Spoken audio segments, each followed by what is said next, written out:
চেয়ারটা শেষ করছি আমাদের কোনটা লিংক দেন কি মানুষ স্যার বসুন লিংক দেন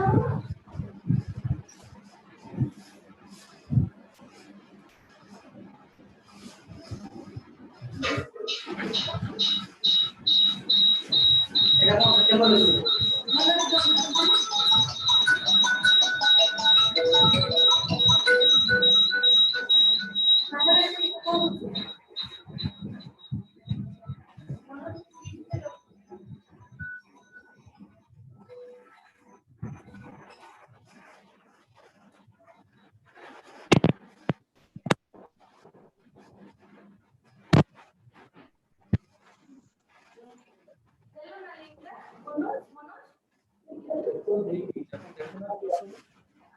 দেখলে ঠিক আছে না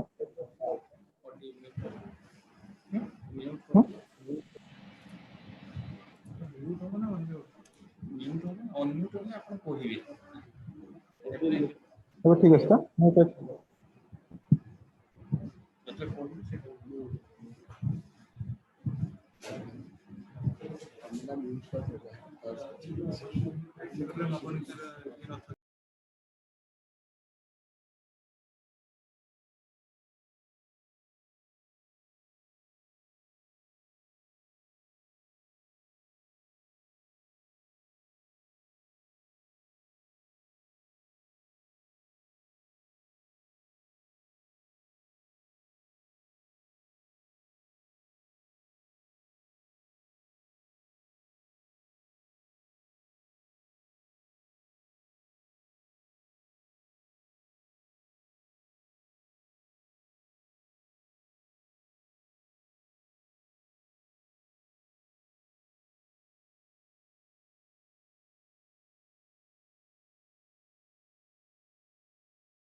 Am I audible? Ma'am, yes, you are audible. Audible and visible now? Ma'am, not now. Visible no? No, no. Yes, yes. It's Subhra Mitra it is written, not Navanita. It is visible? No, ma'am.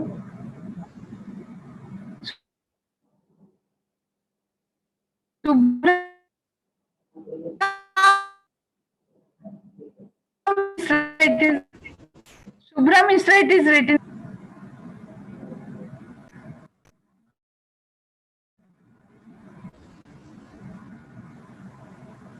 Nabanita madam ଅଛନ୍ତି, ତାଙ୍କୁ ଇଏ କରନ୍ତୁ, unmute କରନ୍ତୁ। Tell me. Subhra Mitra ଲେଖା ହେଇଛି Pabitra sir. Ma'am hello.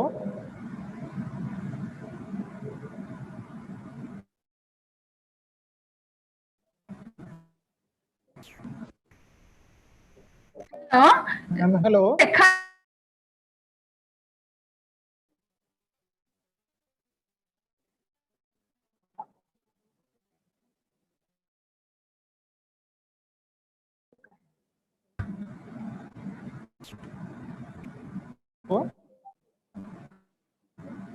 ଦେଖାଯାଉଛି visible? No, ma'am, you are not visible. Nabanta madam is visible. Nabanta madam. I can see everyone here. I can. Yes, yes, madam, you are now visible. Visible, no? Yes, madam, you are visible.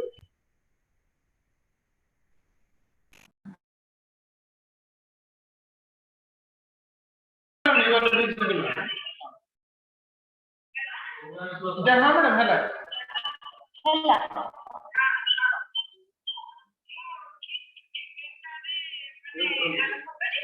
ଯାହା ଠିକ ଅଛି madam 11ଟାରେ ଆରମ୍ଭ କରିବେ। हाँ हाँ।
Chipra madam, can you check? Arundhati madam, you are audible and you are visible also. Arundhati madam, yes, I can see you.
Can we start, Sipra?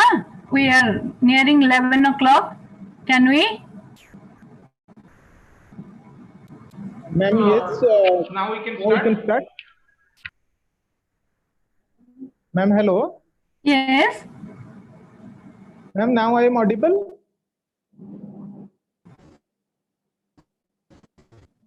Ma'am, can we start now? Yes, you are audible. Perfectly audible. And Okay, Vijay ma'am. is also visible. Ma'am, it's okay. Can we start?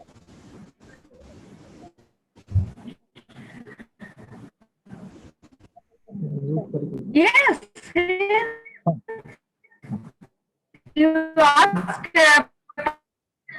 Pavitra sir, Sipra madam, Smriti. Sunil Yes, sir yes. is there. You can ask.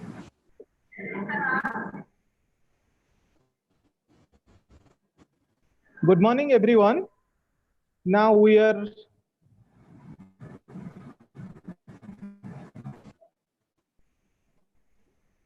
in day 3 and plenary session, third session.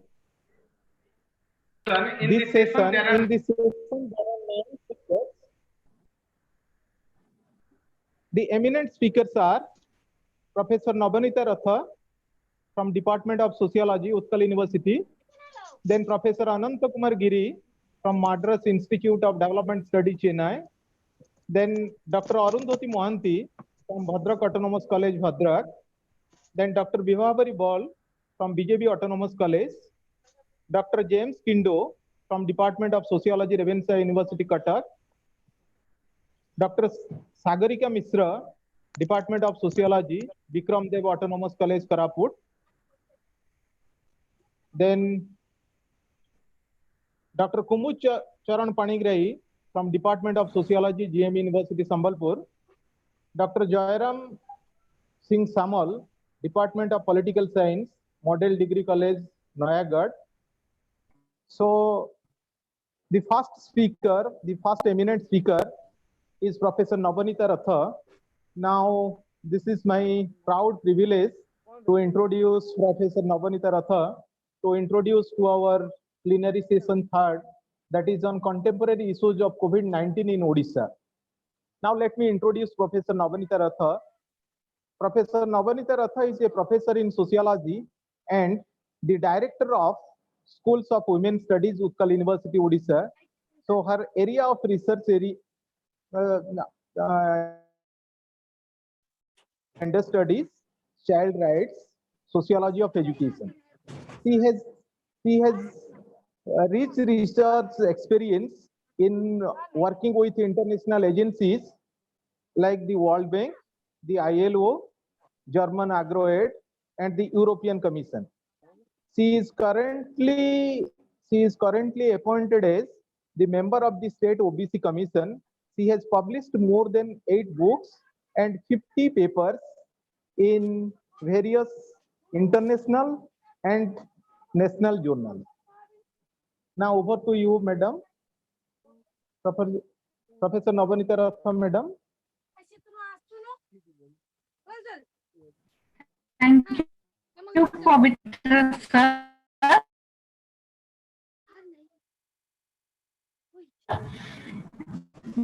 Thanks a lot. We will start with the presentation. I will give a small. It is showing host disabled.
Is it visible now?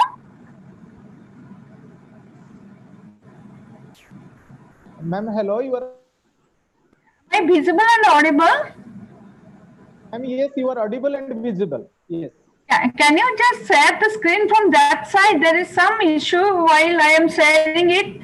There is some issue. Let me try again. If it is not, no, it is not possible. Can you just share it from that side? Sure. Sure, ma'am. So let me start and you start sharing the video. Yes. The slides. Yes.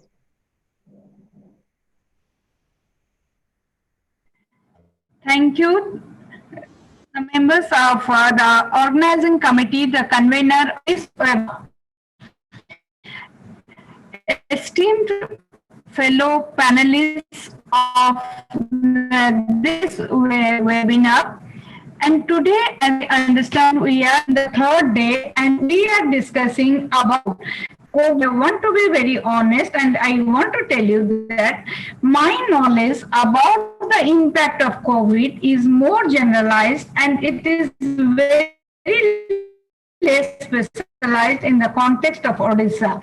But I take the pride being an Odisha that my state has been taken as a model so far as COVID management is concerned because it became a forerunner in terms of taking precautionary measures, and in that way I will want to tell you that the state of Odisha has been very successful in managing COVID-19. Management also, the state has encountered the impacts and the virulence of challenges and how the state has responded to these challenges. Now, can I just request you to put the slides? Can you put the slides, sir? Ma'am, yes, I am trying.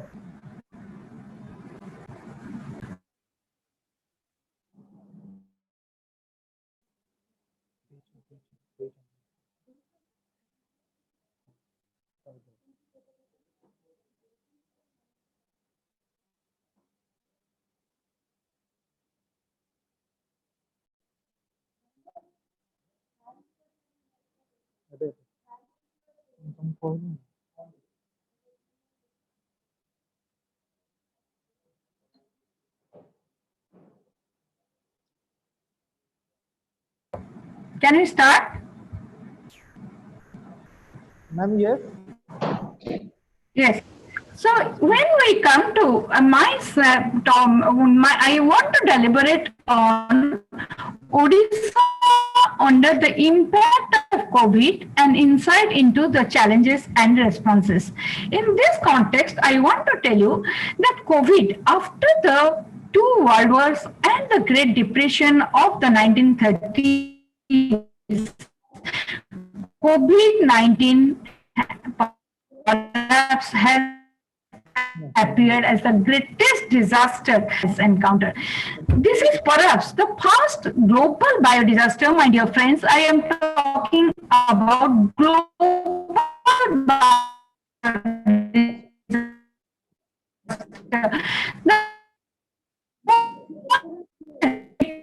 Disaster from time to time, even in this is perhaps the fourth one having a spread effect of biodisaster. And therefore, keeping the virulence and the pandemic character, on 30th January, the World Health Organization declared COVID-19 as a global emergency, and then how it is impacting the nations. And the disaster has created a terror and a tremor all throughout the planet. And now if I see, I have written 195 countries, but my dear friends, today's statistics says it from European nations to US, Latin America are affected. And our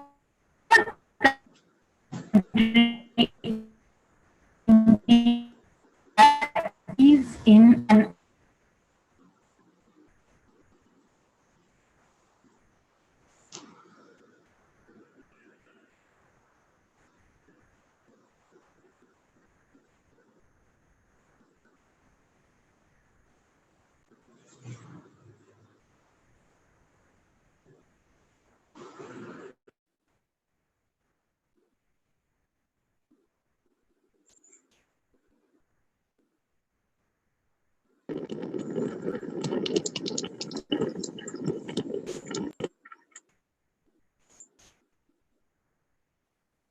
Ma'am, hello. can I go ahead? Ma'am, now you are audible. Yes, yes. Then the state of Odisha, though became a very late and slow victim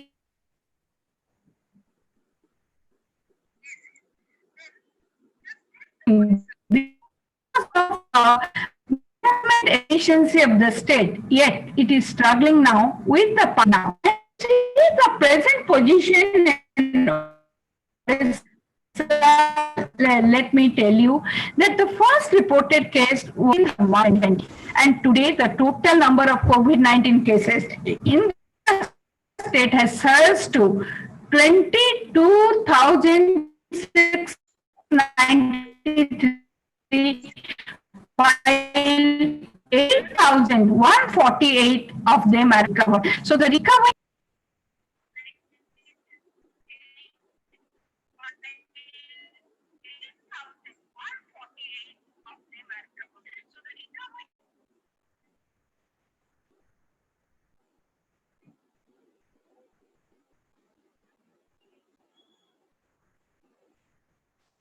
issue is actually very virulent, and the 7 districts, Cuttack, Jajpur, Sundargarh, Ganjam, and Bhadra.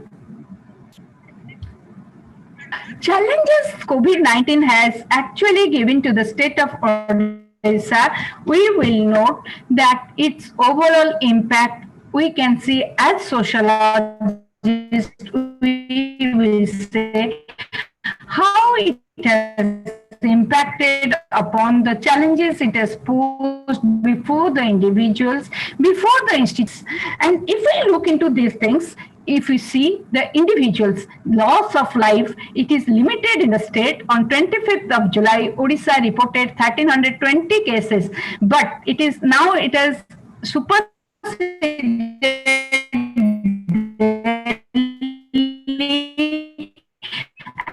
and Gujarat, which have lesser cases than Odisha, because Odisha was having 1,320, whereas the toll is 130, and there is a loss of livelihood for the people.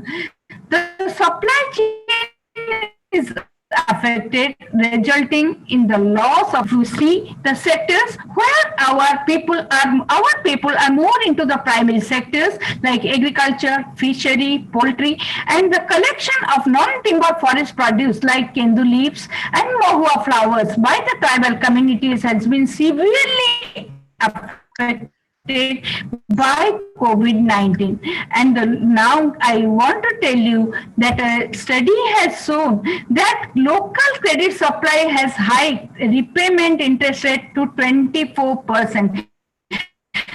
Now, the non-institutional money lenders, they have actually emerged powerful, and they are now trying to exploit, and it is creating a local capitalist base in the state of Odisha. And if we see, there is the closure of hotel, tourism, malls, parlor, and these sectors also accommodate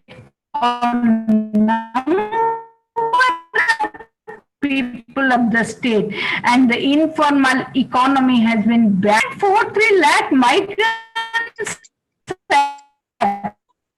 return to Odisha. That is again a call. We have to give them sustainable employment within the boundaries of the state. So it is again a problem before the state.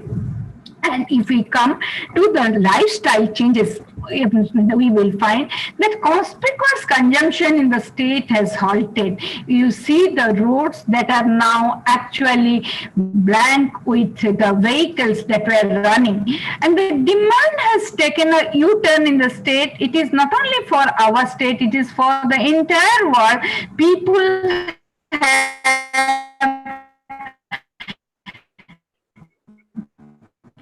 kept themselves away from luxury, and flying is also has been marked because of what we say, that panic buying is there because we are having shutdowns, lockdowns, and the immediate lockdowns and shutdowns force people to go for panic buying, and the sellers have started hoarding. It was initially there, but the government took stringent action against the hoarders, and therefore at least this type of hoarding has been arrested. And unwarranted but the warranted purchasing is making a false deficit in the market. If I require 2 sanitizers, if I require 3 masks, I am buying just the double of it because I am the purchasing power, I have the purchasing power, and to keep a backup. And that creates unwarranted purchasing, which keeps many of my fellow mates without having the basic necessities. And choice buying now we find is substituted by compulsive purchasing, because now I talk about my own situation. I am now in the lockup state because in my flat also apartment 8 cases have been detected. So whatever vegetable comes, I have no choice. I have to buy them because under compulsive buying. So on individuals there is loss of life, there is apprehension for life, there is loss of livelihood, and there is also change in the lifestyles. So if we come to the people again, we will find ultra marginality and supra vulnerability has increased. No doubt, any disaster creates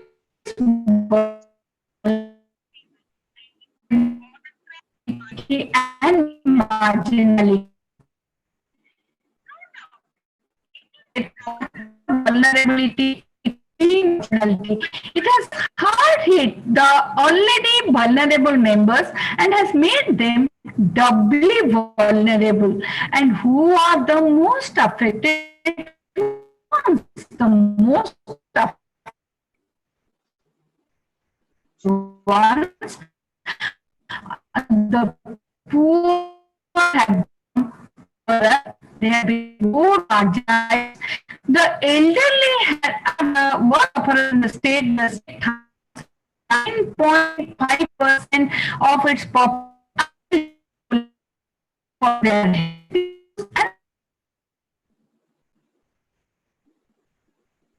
and if we come to the disabled, they have taken the lessons.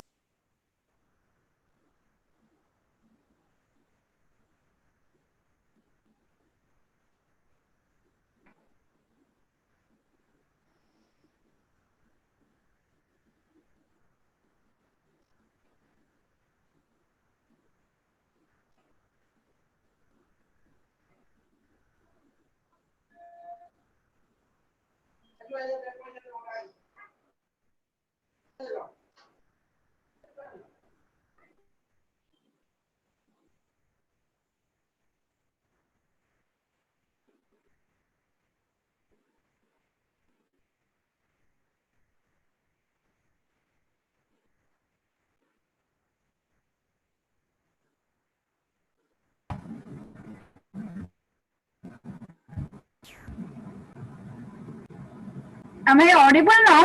Am I audible? Ma'am, yes, you are audible. Now you are audible. Ma'am, hello, you are audible. You were talking about, yes? Is it audible? Ma'am, yes, you are audible Yes. and visible. Yeah. So, and the slides you can show, are you able to show it from that side? Ma'am, I am trying. Pavitra ma'am? Yes. And if we talk about the women, we see that women are no longer taking care only of the family. They have come forward to take care of the community. Community care has become a new responsibility of the women because the government was wise enough to use the ASA Karmis, the Anganwadi workers, and the SSG workers, which comprise of a major chunk of the women population. Because of their altruism, because of their community connect, they have been utilized to fight against COVID-19. And the informal sector engagement of the women has been affected, as we know. Majority of the women of the state are into the it is very difficult for them to get a job again because now they are confined at their home. And so far as the health of the women is concerned, that is again affected from two perspectives. The first one is the women normally who were getting the health services, at least maternal care and health services were available to them through NRHM and through the ASA Karmis.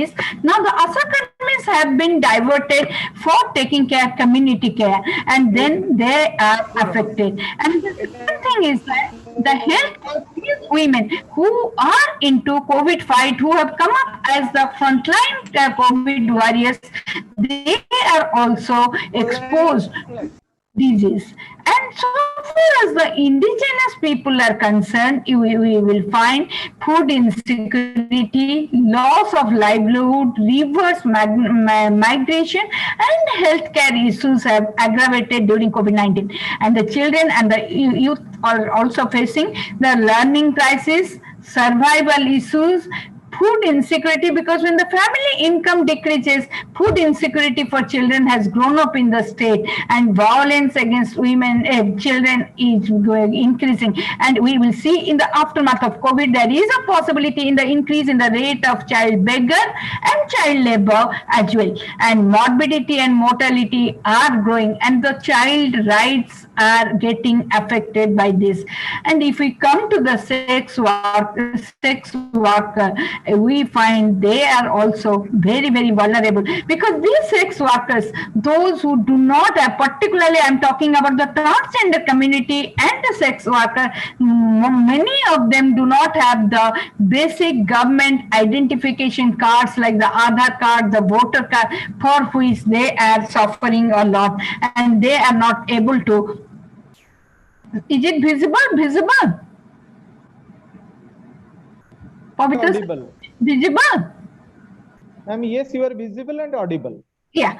So the transgender, of the 12,000 transgender in the state, only 3,000 hold the cards, ration cards and all that. So they are brought into the security net, and the others have been pushed out of the security net, which is again a big issue for the government.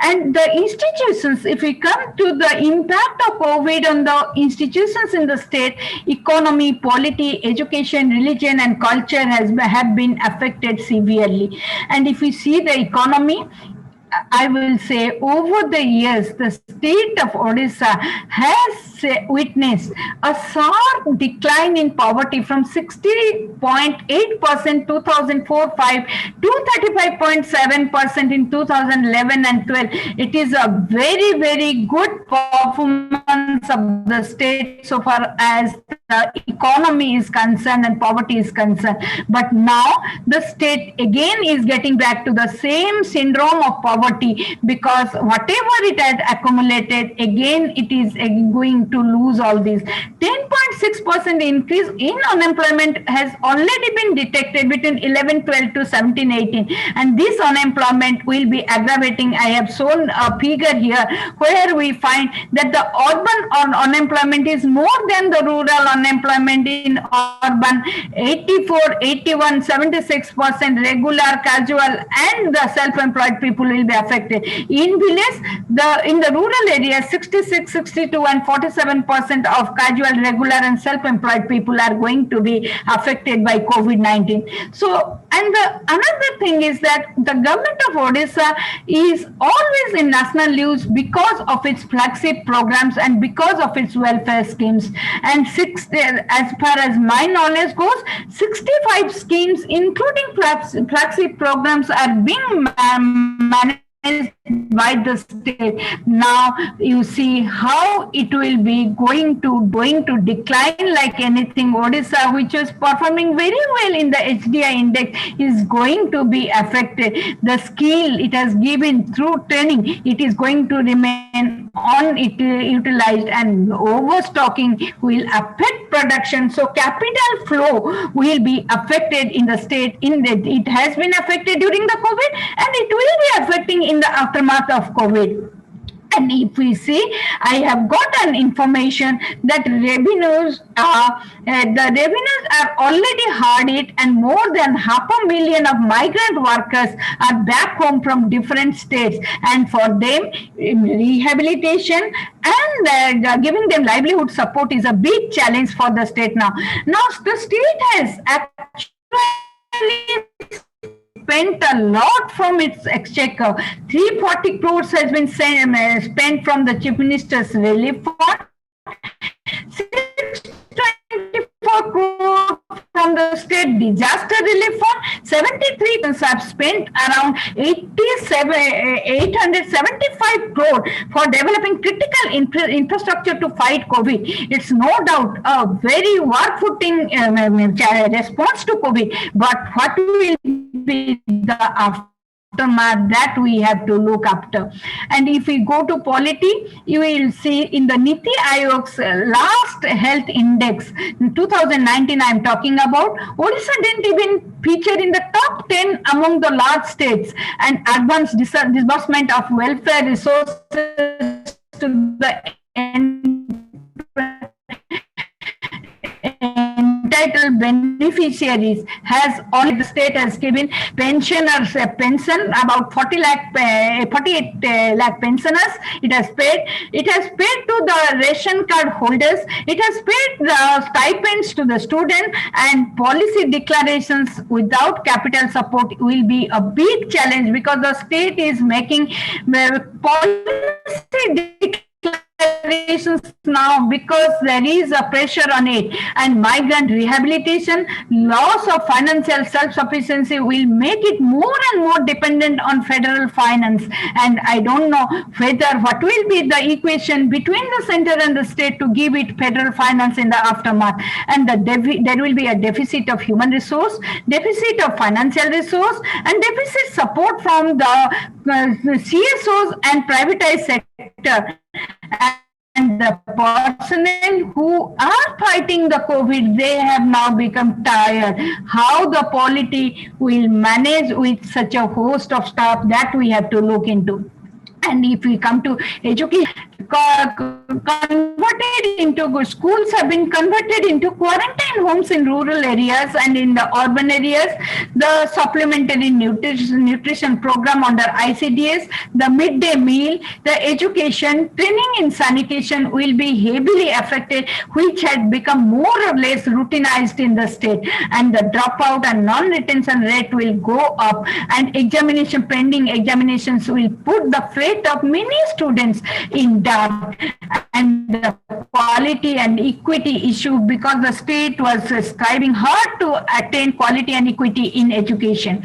And coming to religion is no longer a collectivization of people. It is rather an individual observation of rituals. Major festivals, Asokastami, Ramnavami, Prathamashtami, Pana Sankranti, Akshaya Tritiya, Savitri, and Snana Purnima have not seen the people congregating, and rituals have lost their grip on the people. Temple earning have come down, because temple earning was a major earning to manage the religious institutions, and livelihood and revenue of many people, those who were temple dependent, religion dependent, that festival dependent, that is also coming down. And if we reopen the schools, they will require proper sanitization.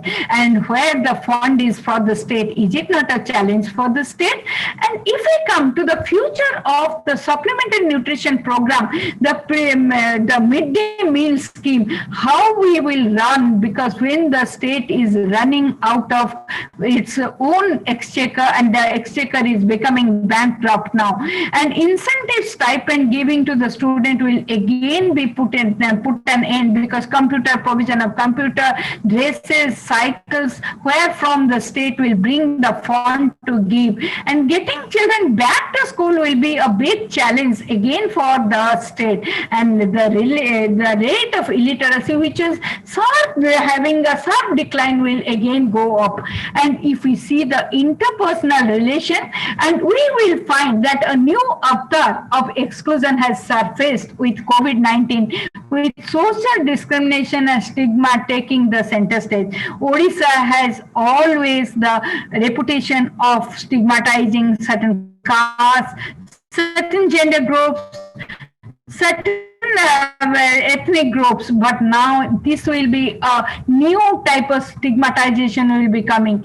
Hostility towards neighbors, frontline workers like health professionals, police, sanitation workers, SSG workers, Anganwadi Didis, and Asad Karmis, and for the migrant returnees is going on, and we are finding the instances every day exposed in our media. Even if we are trying to just circulate the message that we have to fight with the disease, not with the person who is a victim of the disease, but this stigmatization is going on, and the exclusion is going on. People are not giving on rent to the frontline work, own family in the community. And what is that? When remittance was coming from the migrants, they were very well accepted. But when the remittance has stopped and they have reversed to their own locality, they are not well accepted by the community. So this has affected the community solidarity, as well as there is a deficit of trust among the people who are in the community now. And if we see, we cannot say Corona has only got the negative consequences. There are certain societal gains. We have seen the altruism of our frontline COVID warriors, and the civil societies, the SSG groups, they have made community kitchens, home delivery of groceries, the PPEs, masks, sanitizers, and awareness. And for them today, we are able to manage COVID in a more prudent way. And secondly, if we talk about women who were always kept at the last footing now have been given the essential positioning. Thanks to government of Odisha for bringing them. They have become self-resilient. They have become the risk managers, and we are so much dependent on them. Social solidarity has been created with Bande Utkal Janani, and by lighting our doorsteps, balconies with the flashlights on 5th of April, and adhering to repressive norms in Odisha. Every day in the morning we find in the newspaper that the human rights are violated. Now people are not talking about human rights. They are talking about the safety and security. So repressive laws they are accepting without any challenge, and it's a good thing for the state to manage the neoliberal philosophy. The state is the best which governs, the needs is getting a reversal, and digital divide has come down, conspicuous consumption has gone down, the rise of collectivism and communism is a good thing. And if we see the PESEL model, normally a PESEL model is applied in social science research when we see the efficacy of any management program. And because COVID management response is a management response, I have used the PESEL model over here. And politically, temporary shelter for migrants, and the government ordered the district collectors, municipal commissioners, and hostel buildings and temporary shelters for migrants, provision of food in rural areas, and how to control the prices, control hoardings, and and compensation to family members of the ASA Karmis, the frontline workers, 50 lakh security, bringing them into security net. These are the political things that we have taken up, and giving magistrate power to the Sarpanch is one of the most important, and it is an exemplary political response the state has given to COVID-19. And coming to economic, life before everything else will be the guiding principle of the financial strategy.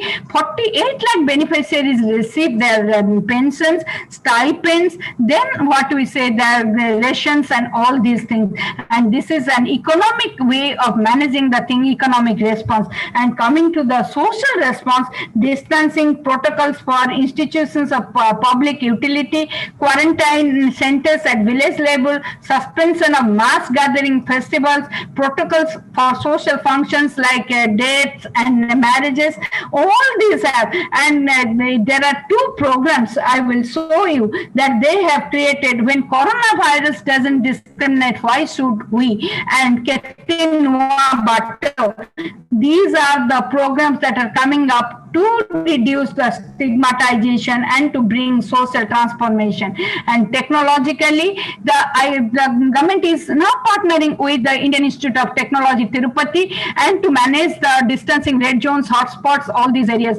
And the IT department portal, covid19.odisha.government.in, for registering the landing migrants in the state, and dedicated telemedicine helpline facility. It is a very, very progressive step taken by the state so far as technology, using technology. And so far as legal, no important legal measures have been taken place. Only administrative reforms have taken place, and environmental cleaning, disinfection, biomedical management of biomedical and domestic waste, and cultural and congregations have been restricted. Surveillance is put and banned, and restrictions on aqua dependent people to use water bodies and to pollute them has also been stringently looked after. And these are the environment, and thus the PESEL model has been adopted by the government to manage the COVID-19 challenges. And in my conclusion, I want to tell you, issues are multifarious due to COVID-19, and responses are also prejudicing, but limitations are many. And issues in the post-COVID, we are talking about the COVID period now, but issues in the post-COVID-19 are still out of sight, out of scope of the government. So we as the citizenry should come up, take the individual responsibility to look into the issues at a personal level, having collective implication, and micro efforts can tackle the macro issues like the aftermath of COVID. With this, I wind up. Thank you all. Any question we can take up.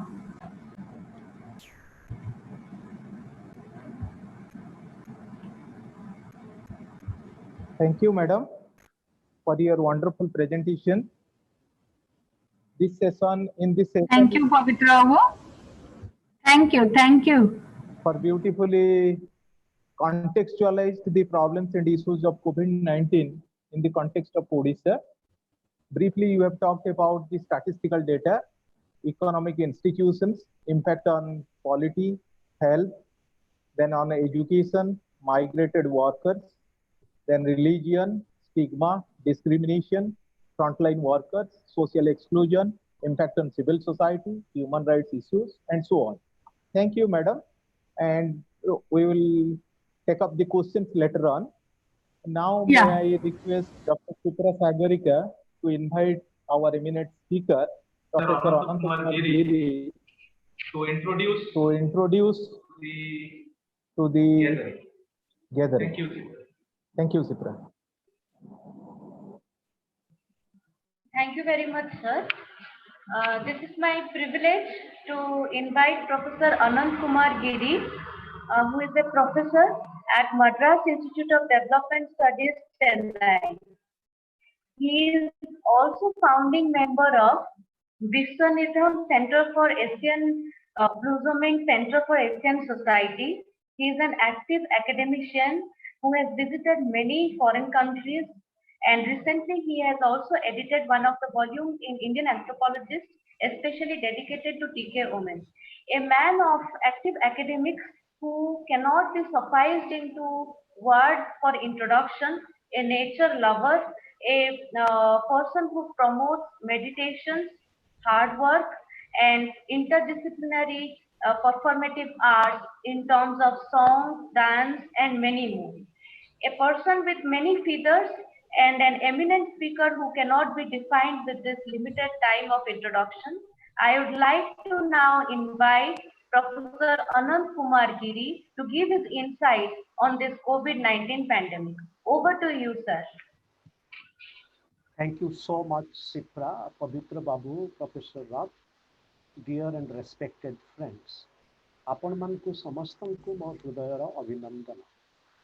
Fakirmohan ବିଶ୍ୱବିଦ୍ୟାଳୟ ଦ୍ୱାରା ଆୟୋଜିତ ଏହି ସମ୍ପାନରେ to take part in this dialogue organized by Fakir-Mohan University, we can remember Fakir Mohan and his deep work, Chauman Atagunta. Now, the life of suffering that is depicted in Chauman Atagunta, the life of Saria and Bhagia, how their life has been destroyed. And let us bring this to our contemporary Odisha situation. For example, Satya Swain, a migrant labor from Kuloda village near Bhanjanagar, Ganjam, he was beaten to death near Surat in Gujarat around May 15. Dear friends, has any journalist, has any poet, has any writer written about the destruction of life of Satya Swain? So in my presentation today, which is entitled Writing Life Words and Living Words with and Beyond COVID-19, Ethics, Politics, and the Sadhana and Struggles for Alternative Planetary Futures, I would like to foreground the challenge of our life world, what kind of life world we are inhabiting, and the challenge of writing this. Now, I would also like to show my screen. Let me see if I can come quickly. Okay, so I cannot do this. So I request the organizers to show the screen if possible. So Sir, you please continue with your thing. Our technical team is trying to make it shown to audience. You please continue. We will try our best. So the suffering that we witness today, that Professor Roth has indicated, the suffering of the migrant laborers, the killing of one migrant laborer in Gujarat. How do we relate to this suffering? So I would like to begin with this profound line from Himabhoi, Praninka Arato Dukha Apramita, Dekhu Dekhu Keba Sahu, Majibana Pache Narke Padithau, Jagata Uthara Heu. So Himabhoi here challenges us to identify with the suffering of prani. And this prani is not confined only to human beings. So now much of our discourse of social suffering is anthropocentric, including our ideas of justice. Now all the flagship programs that Professor Roth hinted at. Now please let us do a content analysis of all these flagship programs. Now, all these programs are made for the human beings mostly. So therefore, the crisis of welfare state, the crisis of social justice, including the so-called celebrated work of the government of Odisha, it requires a foundational critique. So that critique emerges from our willingness to identify with suffering. As Bhimabhoi says that when there is suffering, we have to cry with the suffering people. And the challenge before social science today, sociology, anthropology, philosophy, and literature, so far in our webinar, we have mainly confined ourselves to sociological and anthropological perspectives. To this, we need to bring a philosophical dimension here and also a literary dimension. And in my presentation, though the session is on Odisha, I would like to link into certain contemporary global predicament through philosophical and literary perspectives. But when there is suffering, not only we are invited to cry. Santha Arakshita Das, a prince from Odisha, who came to the Jagannath temple, and he was denied entry there because he questioned the orthodox system of the Jagannath cult. He left Jagannath temple, he came to Olasuni, a village near Jajpur, and established a different place of worshipping, a different place of meditation of life. He said, the supreme wins, Parama Kande. So my submission is that in our contemporary COVID-19 moment, when we human beings are invited to cry, at this moment, the supreme also, the divine is also crying. As the why the supreme is crying, because we human beings are suffering. But at this juncture then, when we are suffering, then the philosophical task before us, as a philosopher, as a sociologist, we are also invited to cry. It is in this context, the great philosopher Jacques Derrida has said, he talks this about Nietzsche, another great philosopher. He said that when Friedrich Nietzsche came to Turin in Italy, he saw a horse and he saw tears in the eyes of the horse. And he brought that horse to the lap of him and he cried with the horse. So this suggests the whole challenge of weeping. And but when we are challenged to weep, we know that many people also cannot weep. And here anthropologist Nancy Scheperhaus, in her work on Brazil, says that in Brazil, in the slums, when children die, the mothers are not able to weep because they are so used to weeping that here death comes without weeping. And speaking about the coronavirus, we know that in Brazil, the Brazilian slums, that they are severely affected by corona because President Bolsonaro there has adopted a policy. And as you know, President Bolsonaro in Brazil was also affected by coronavirus. But his policy has been such that they are the Afro-Brazilian community, the African communities, the blacks and other marginalized communities, they have been victims of corona much more.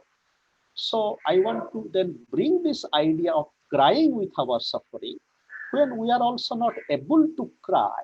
And as you know today, that when corona death happens, we are not able to bury properly, we are not able to mourn properly.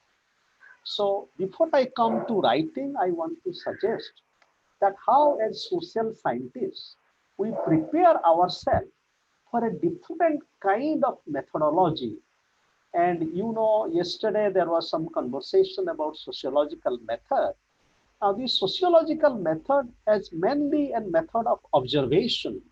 And of course you do statistical work. But when we use our eye, and in a poem I write, is I an eye alone, or is I also an ear? So in order to identify ourselves with the suffering of the corona human condition, for example, this poem, is I an eye alone or an ear? So it is in this context, we would have to have a different relationship with our contemporary suffering. And we need to be able to cry. Let me cry. My tear is for soul and solidarity. With this, I would like to come quickly to the challenge of writing. How do we write our contemporary corona condition in Odisha, India, and the world? And here, social sciences in Odisha, for example. Now, dear friends, tell me, is there a single social science monograph written in Odia if we have to teach about Odishan social life? After Fakirmon Senapati Chauman Athagunta, is there any other work? So today, to be able to embrace the challenge of COVID-19 and Corona and the multiple suffering that we have, we would have to revisit the challenge of writing in our own mother languages. But before we do that, we would have to understand a bit about what constitutes writing. And here, Chittaranjan Das, a deep thinker from Odisha, he says that to write is to be, and that being is also associated with becoming. Gilles Deleuze, another deep philosopher, also says the same thing. But when we write, how do we write? For example, to be able to write about the wife of Satya Swai who was murdered in Gujarat, how do we write about Satya Swai's wife and his disabled child? Here, Jürgen Habermas, another great contemporary philosopher and sociologist, he says that to write is to be able to have a larger self. You know, Habermas talks about performative competence. For example, in our social science discourses, we are taught the skill to write. But this is not just a skill acquisition. It is also a challenge of enlarging. Please go ahead, one or two more slides. So it is a challenge of enlarging our own uh, ability to empathize. So for writing, we would have to embrace the challenge of listening. And that listening not only with our ear, but also with our heart. So if we come to the corona condition and the challenge of writing in Odisha, now there has been some elementary study done about the contemporary situation vis-a-vis COVID-19 and especially the returning migrants. And here our friends associated with Odisha Gaveshana Chakra and Development Research Institute, DRI, led by Professor Manoranjan Mahanti and others. So they have been organizing Zoom discussions for nearly 3 months, and their work is very interesting. And in my dialogue with this group, I was suggesting that along with the many challenges of work that we can do with the corona migrants, that we should create an opportunity for the migrants and who are settled in Odisha now for a brief time, how they can write about their own experience. And through the process of writing, they can also get new strength about the suffering that they have undergone and the possibilities of different futures.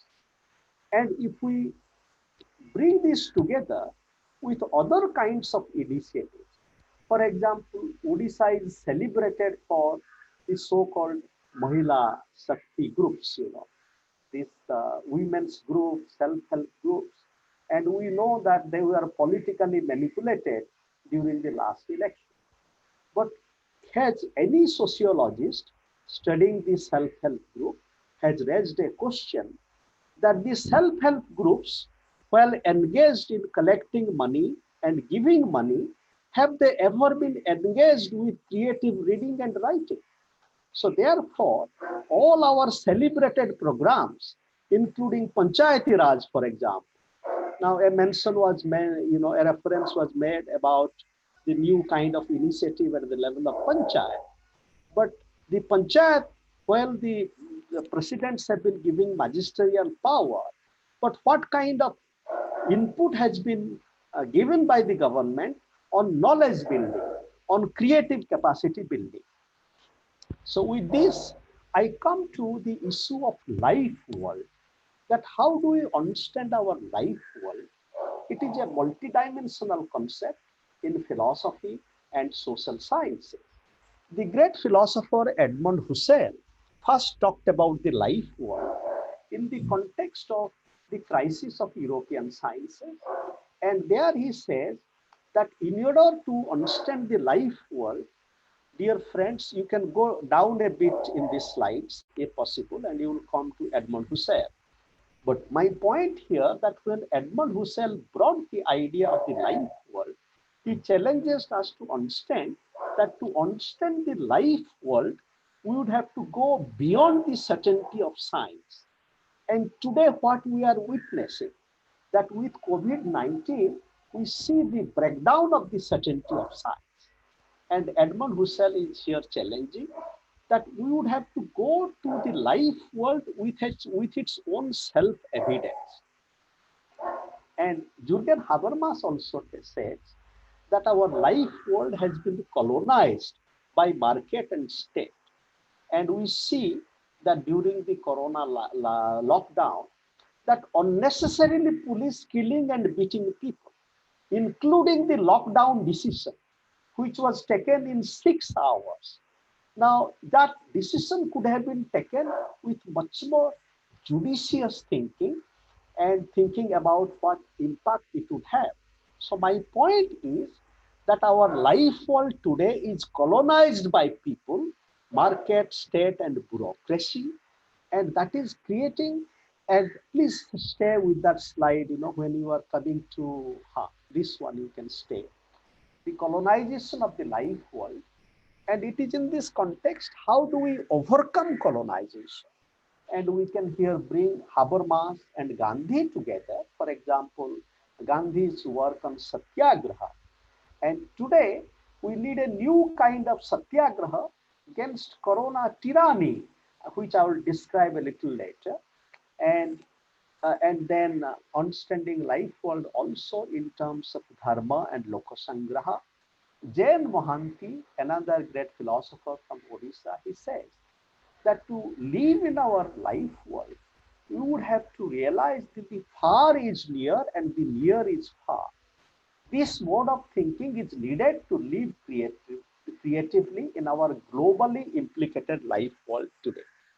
And then the next slide, when we come to understanding our life world, how do we write about our life world? If you can go to the next slide, please. Now, our life world is full of a lot of exclusion. We know the exclusion of caste, race, and gender. In the Odishan context, now, how do we write about the low caste people, the Adivasis? And here I remember a very interesting discussion I had with Brajanatha Ratha. He was also one of the founders of FM University, a great poet. Brajababu has written about social suffering. For example, 30 years ago, during the anti-missile struggle in Baliapar, he has written very beautiful, heart-touching poems about Baliapar. This poetic creativity of Brajababu is invited to be embraced by contemporary social scientists, poets, and literary people in Odisha and the world. Brajababu says that even if I am not born into a low caste family, but if I can identify with the suffering of the low caste, then I am able to write. It tells us about the challenge to decaste ourselves. So it is in that spirit I would like to submit that to write life worlds on the part of the sociologists, we would have to overcome our own biases of caste, class, and prejudice, and think about our world in a different way. Very quickly, I would here relate the problem of social world to language by linking life words with living words. What kind of words we write, what kind of words we can cultivate, which would create a new energy, a new life. Here, Martin Heidegger, a great philosopher, he says that when we deal with words, we have to be a custodian of our words. And that reminds us of Gandhi, who says that we would have to be a trustee, and trustee not only of wealth, but of our word. And one of the great crises in our contemporary COVID-19 moment is the crisis of trust. For example, this whimsical lockdown and continuance, it is a crisis of trust. So we would have to create a trustful condition, and sociologists, anthropologists, we are all invited to be with it. So with this, I would like to quickly come to the issue of our contemporary moment in a global perspective. How do we understand the contemporary?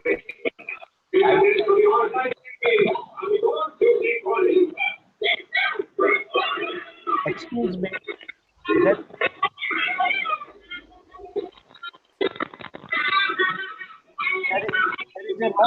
sound. Can you please mute the sound maker, please?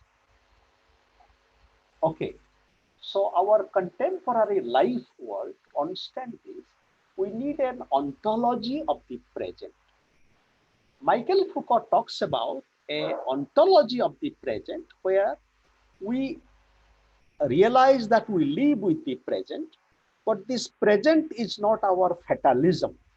We can also change our present. So to understand this contemporary condition of the present, we also realize that when we are talking about the contemporary moment, there is a lot of uncertainty and unknowing. Habermas says that today we all realize that how much we do not know. This is also the perspective of Veena Das. And Veena Das also says, and which reminds us of Himabhoi, Veena Das says, that as a senior man, when I go to a hospital, and if there is a bed, I realize that because I'm 75, and I would have to give that bed to a young man. So in doing this, Veena Das is giving life to a younger person. At the same time, Veena Das is saying, but I would continue to live, I would strive to live, and I would like to live with a kind of ethical life. So this is the contemporary challenge. Another aspect of the contemporary moment is that when we are talking about the virus and the vaccine, two other V we also need to remember, that is the veracity or truth and victory.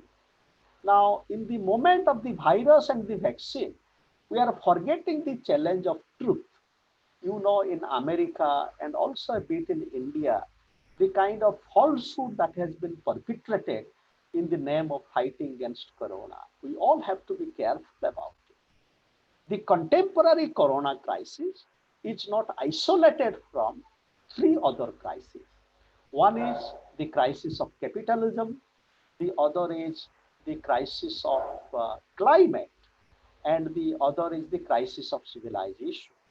Dear friends, you might have heard about Greta Thunberg, the young girl from Sweden who has led a 1 year, not going to school strike movement. Greta Thunberg says that we cannot make a deal with physics. President Trump might like to do a deal not only with climate, but also with corona as he is doing. But we are challenged to realize that we cannot make a deal with the virus. We have to make our best effort. Then I quickly come to the crisis of civilization. Now, what is the civilizational crisis here? Coronavirus, as many other viruses, have emerged because we have destroyed the habitat of the wildlife habitat, the destruction of the forest. Now, the Amazon forest was left to be burned by the politicians and their, mercenary actors. Here we can remember the burning of the Khandava forest in Mahabharata. And as you know, when Khandava forest was burned, only one snake came out of it, and that is Takshaka. And you know what happened. And Irabati Karve, the great anthropologist and sociologist, in her book Juganta, written nearly 50 years ago, she said that if Khandava forest was not burned, then Draupadi would not have been humiliated and the war would not have happened.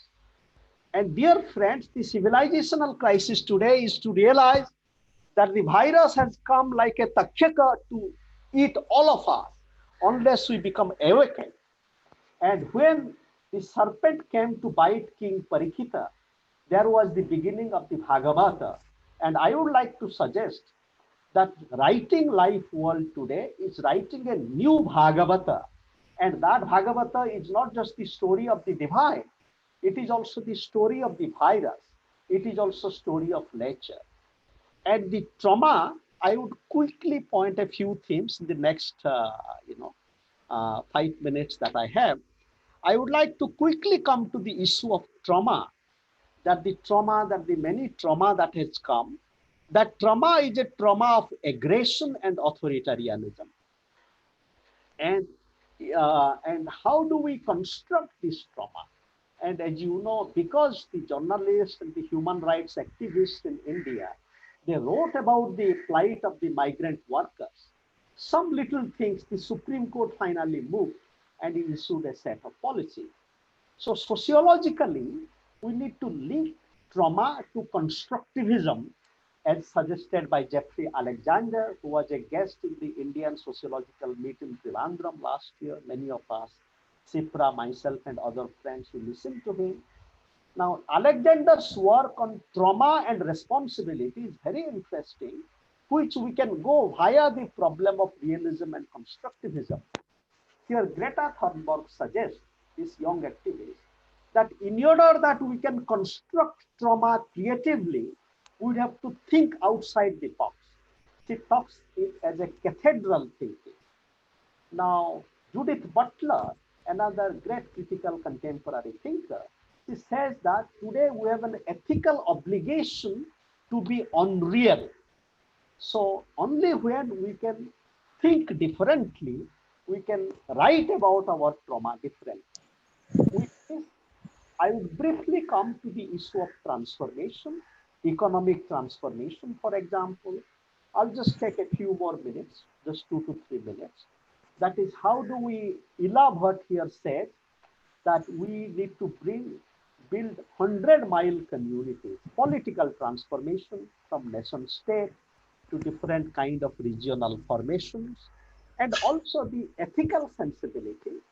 So in my PPT, I talk about a new kind of ethics, ordinary ethics, where in our own life we can live ethically, an ethics which is linked to justice. And here the work of Ronald Dworkin, the great legal philosopher, where he says that today the act of justice is linked to interpretation. Then also the political challenge of a new politics, that how do we think about a pluriversal politics as suggested by Arturo Escobar. And here Ekta Parishad, a very important movement from India, which also worked in Sri Lanka 30 years ago.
Sir, please continue, sir.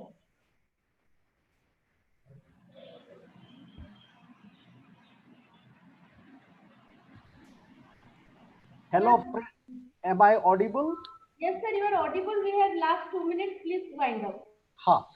So, yeah, I'm completing, and there was a technical problem. So I just wanted to complete by saying that along with many other challenges, also there is a challenge of spirituality, and that spiritual challenge is a challenge of building new community, as suggested by Martin Luther King Jr. And also that spiritual challenge is that how do we live with life and death differently? So we would have to create a possibility of a new death. Now, modern sociology talks about sociology of death. But that sociology of death does not prepare us how do we live with death. And here in Indian tradition, there are different kinds of dialogue with death. For example, Jama Nachiketa Sambada, and also there is a beautiful dialogue between Jaksha and Yudhishthira in Mahabharata, where Jaksha is asking Yudhishthira, can you define who is a living corpse? And Yudhishthira is saying, a living corpse is one who does not respect the five gods. One is God, yes, and then another is family, dependence, and the soul. So my concluding thought is that with COVID-19, the challenge before all of us to realize that are we living corpse? And my other concluding thought is about future is that how do we move from the present to the future? We would have to talk about future in a different way. Future not only as a fact, that is future not only as a production of the present, reproduction of the present, and future as different. And that alternative planetary future would involve beauty, dignity, and dialogue. And in the spirit of writing, I'll just conclude with a poem in Odia in half a minute. It goes like this. Amaro e agni juge, aso mitra o sakhi, kariba ame agni joga, sango hoi hato dhari, kolore basi kolai nei, heba agni duta. Amaro sitala pruthire, sitala sarira sambandhare, kariba agnira sanchara, bandhira golapa, Ame heba ushma, kariba paraspare ushma, ankiba sujanara indradhanu adhare o akashare. So with this, I submit my thought and share that being with Corona in contemporary Odisha also invites us to be not only with sociology and anthropology, but also with philosophy and literature. And also we need to engage ourselves with the contemporary global condition in a critical and creative way and think about future differently, what I call as alternative planetary futures. Thank you for your kind attention. Thank you very much, Anand Bhai. As I have already told you that he is going to take us into a journey of completely philosophical and analytical world. I must say that all of our audiences must have seen the intensity of relational aspects of understanding corona or understanding the pandemic in today's society with the help of Professor Anand Giri. Thank you very much for your interesting deliberations. So now we move on to our next speaker. Today we have with us Dr. Arundhati Mohanty.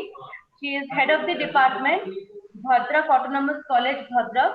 And to be very precise about Madam's introduction, she is a one-man army who has been continuously handling so many students at the level of Bhadrak, and for years together now, her students have been flourishing in Fakir Mohan University, Baleswar. She has done her research in terms of mining and gender, and she adds her area of interest into many other areas of religion and anthropology and many so far. She has got many publications and a dynamic academician, inspirational teacher, and many more feathers to be added on. So I request now Dr. Arundhati Madam to kindly address the audience. Over to you, Madam. Thank you. Thank you, Madam. Can you hear me? Yes, we can hear you. Please go ahead. At the outset, Citra Madam, I am humbled and I don't deserve so much accolades. I would love to try. Good afternoon, everyone. I am grateful to Fakir Mohan University, Department of Social Sciences, the organizers, for giving me an opportunity to share some of my views today. I extend my hearty regards to all the professors, the participants, the students, one and all. I would like to share some of my thoughts, which have been well ventilated already by Professor Navramita Madam and Professor Giri, so it makes it more easier. I would divide my entire talk into two parts, and my main area and the thrust, the topic is cultural milieu and pandemic concerns, with special mention to migration in Odisha. So to start with a short definition of E.B. Taylor, as we all know, just revisiting once again, as he says that it's a total way of life, and it includes our thoughts, our beliefs, and our knowledge, our moral laws and customs, and in all this we find the society and the individual. I will be talking about this aspect of culture in the matrix of the present pandemic crisis. At the same time, I would like to add to the cultural component, which has already been deliberated in depth, that is Habermas on communicative action and Husserl's life world.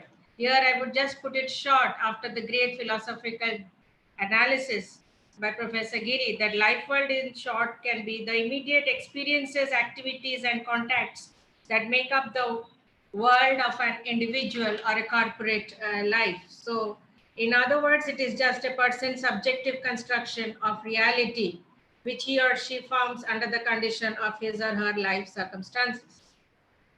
And then to come to the methodological aspects, which needs to be deliberated, I feel so. It's just a sharing concern. It's not a conclusion, that we need to go further to Garfinkel's ethnomethodology to understand the dynamics that have been happening in the present pandemic crisis, and which helps us to bring or to construct a common sense view of the world, a social order where life survival is most important.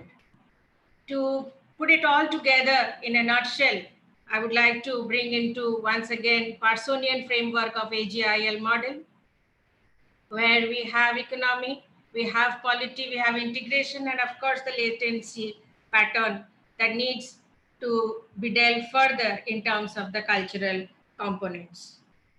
Culture in the present sense, coming to the COVID world of the present times, I would just like to take the simile from the present monsoon season that we are all going through. It started in Wuhan, and just coming back to India, it started from Kerala, like the southwest monsoon, and then it touched to every part and every corner of the country. Culture in the new communicative component has been thrusted upon us with some new jargons, new concepts, like the culture of contradictions, social distancing or physical distancing as the debate goes on, to be so far yet to be so near, through the culture of calling each one during the pandemic crisis, are you okay? Then we have the culture of confusion coming up, what is right and what is wrong in every strata of the society, to start with the students who are wondering what to do next, to start with every class or economic category, the political organizations, the different social organizations, every strata, it has touched, the level of confusion has touched everywhere. The culture of communication with the help of coding, SMS, that is the social distancing and sanitizing and the masks, so new level of cultural communication via social media in terms of advertisements that have already flooded our screens with 99.9% germ-free. So the new level of cultural communication, and then a level of cultural contentment, that whatever little I have, I am content, which is very much close to the Indian sentiments, that whatever little we have, we can be happy with it. We have the culture of new celebrities coming up, the celebs, the new warriors, the COVID warriors, for whom we clap, for whom we light the lamp, for whom we do a little vocal celebration. And then we have the culture of online and telephonic consumerism. I cannot say totally online, still a telephonic consumerism, a new level of consumer behavior, a new level of syntax and semantics, of new language, new ways of exchanges through WhatsApp. So a new level of cultural exchanges coming up, which are suddenly understood by one and all. If I don't say mask, M-A-S-K, but I just say max, it is understood by the other person. By the signs, symbols, it is all understood. Suddenly we have entered into a new level of cultural world. I'll quickly move from here to this, to the picture of Odisha that we have in front of us, already well deliberated yesterday, today, or yesterday we had on migration issues at the macro level, and today also Madam and later Sir also has elaborated on the philosophical and the statistical analysis. I would like to move a little inside. I would rather, it's a small attempt to move in terms of Wising's little traditions and taking the background of Professor Dubey's the Indian village community and using the methodology. To start with, the WHO, once the slogan started that stay home, stay safe, instead of a house, it said it's a home. So when in April and May, around 60 lakhs migrants took 4,450 Shramik specials to reach their home state, that as Indian Railways reported, it also covered a large chunk from Odisha. Rather, Odisha was very proactive and always and has been a step ahead to bring them first. So it started with buses from Surat, and then gradually the train sprung into action, and rest of the story we know. Other than the migrant aspects, that the sordid tales that started pouring in the newspapers and in the media, I would quickly like to move on to the basic questions that why such an exodus? I would like to share some of my concerns here, that during this epidemic, why such a sudden concern and why such a sudden exodus? To make it a full circle, that they reach the centers, quarantine centers on their, as a challenge response theory came into full swing in the COVID pandemic. The state government did not spare a single mechanism, left everything unturned, everything pulled out, all stops to bring them home at just a call that please take us home. So again, I reiterate, stay home, stay safe. A home as defined sociologically or in psychological sense, it gives a sense of emotional security. So let us go to the baseline, that it is the security feeling that immediately could have led to the mass exodus. But once, as on today, we see another picture coming up, that there are 2 lakhs waiting to go back, to return for their livelihood. So it is a debate of life and livelihood that started in March and it continues till today. So at the same time, there are many migrant workers in Chennai today who are saying that we are glad we missed the train, because today the situation in Odisha, the spike of cases and the blame game has at least left them quite happy, quite relieved that they are going back to work in their different places, for example, Chennai. To come to the main aspects of psychosocial levels that I want to explore into methodological, which further will be taken up in our research lines, that the fear of life and livelihood, why so? It is beyond the philosophical sense, in the concrete level, it is that the majority, the economy of remittance, more than 80% of the remittance is sent home. So they do not have many banking facilities. I doubt how many have a passbook system operating in their place or the place of destination. It is always the place of origin that is the pooling point, or the main grain or the main cash point of the migrants who work outside. Then came the fear, could be the Maslow's basic needs getting questioned, that is food and shelter. I underline again the food and the shelter. Food, though it was assured, but still nobody wanted to wait. But I would like to connect quickly with Surat and Ganjam from here on. That in Surat, as per the work that was once done earlier, it is a place where accommodation is shared on a 20-20 basis, in the sense that if 40 people are renting out a room, then 20 go out to work and 20 sleep, and in turns they take their turns to rest and to go to work. So how do they stay? How do they manage? And with the families, how much resources do they have so that they can move on through the coming months of uncertainty? Then when they come back home and the quarantine norms get flouted, which came in the, which was very much in discussion, and I don't want to go further because that is yet after getting all the facilities, including the money that was given to them for their further expenditures, still the flouting norms could be analyzed, it could be explained, or rather could be understood that why did they do so, and why did they do so in certain places more? What could be the possible reasons?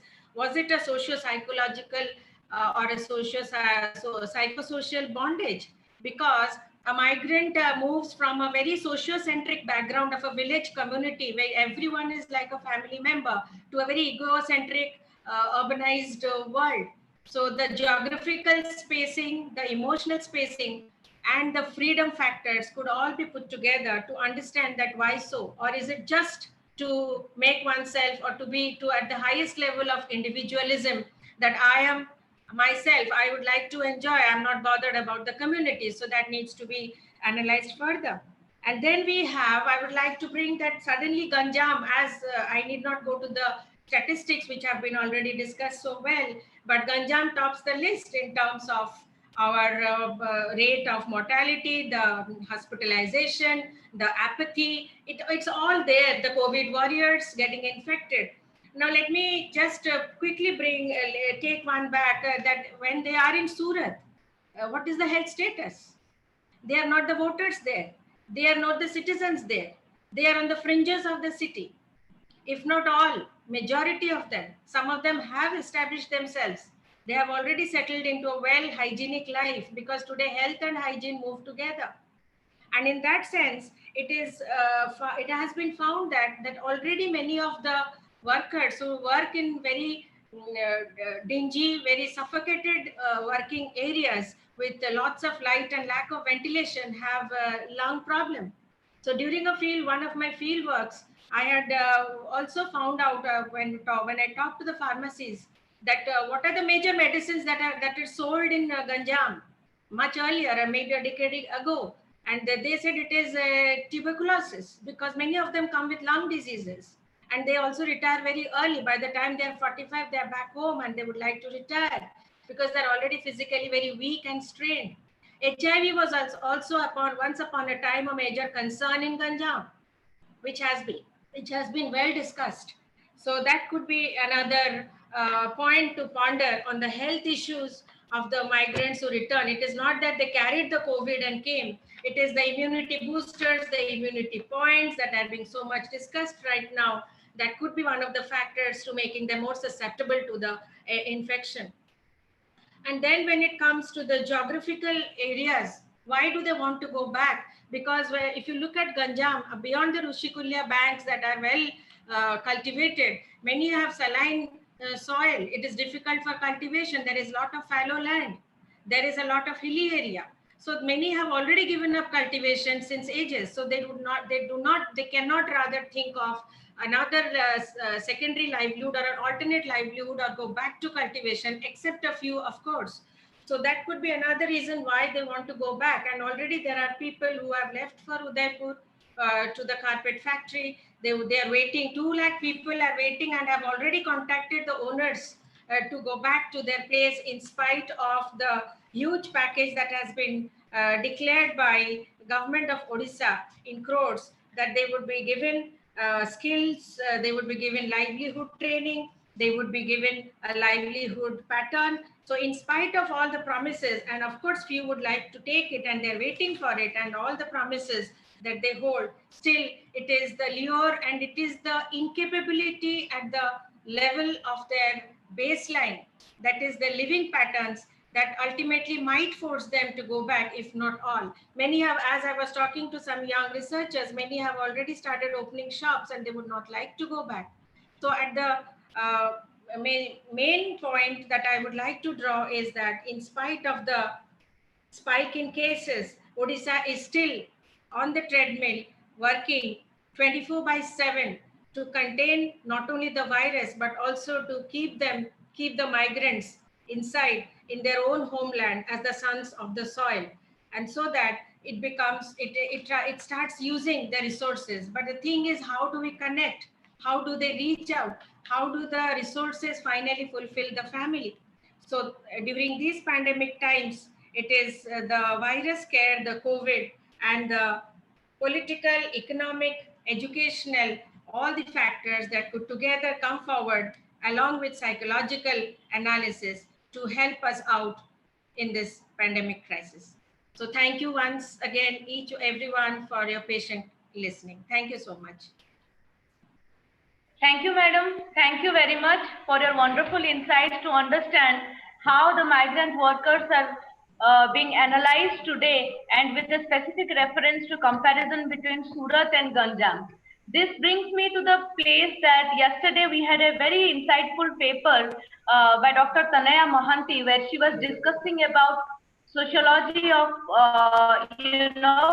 body politics, and she was referring that how particular community or how particular place of origin or place of service is the target for blaming that this pandemic has been more spread because of this particular reason. We absolutely understand that you have given a very insightful deliberations about this issue. Thank you very much. So we now move to our next speaker. We have Dr. Bibhavari Bal with us. She is head of the department, BJP Autonomous College, Bhubaneswar. She is specialized in sociology of religion, and her research area is in Auroville and Pondicherry. And in fact, she has absorbed the peace of that serene place into her own research and own self, because she is one of the most finest, calm sociologists we have ever met. Today, she is going to speak on textile workers, legal issues, dimensions of livelihood issues in 3 districts of Odisha, that is Kendrapada, Ganjam, and Jajpur. And her theme would be social exclusion and social security. I now invite Dr. Bibhavari Bal, madam, to kindly give her deliberations. Over to you, madam. Thank you. Am I visible and audible to all of you?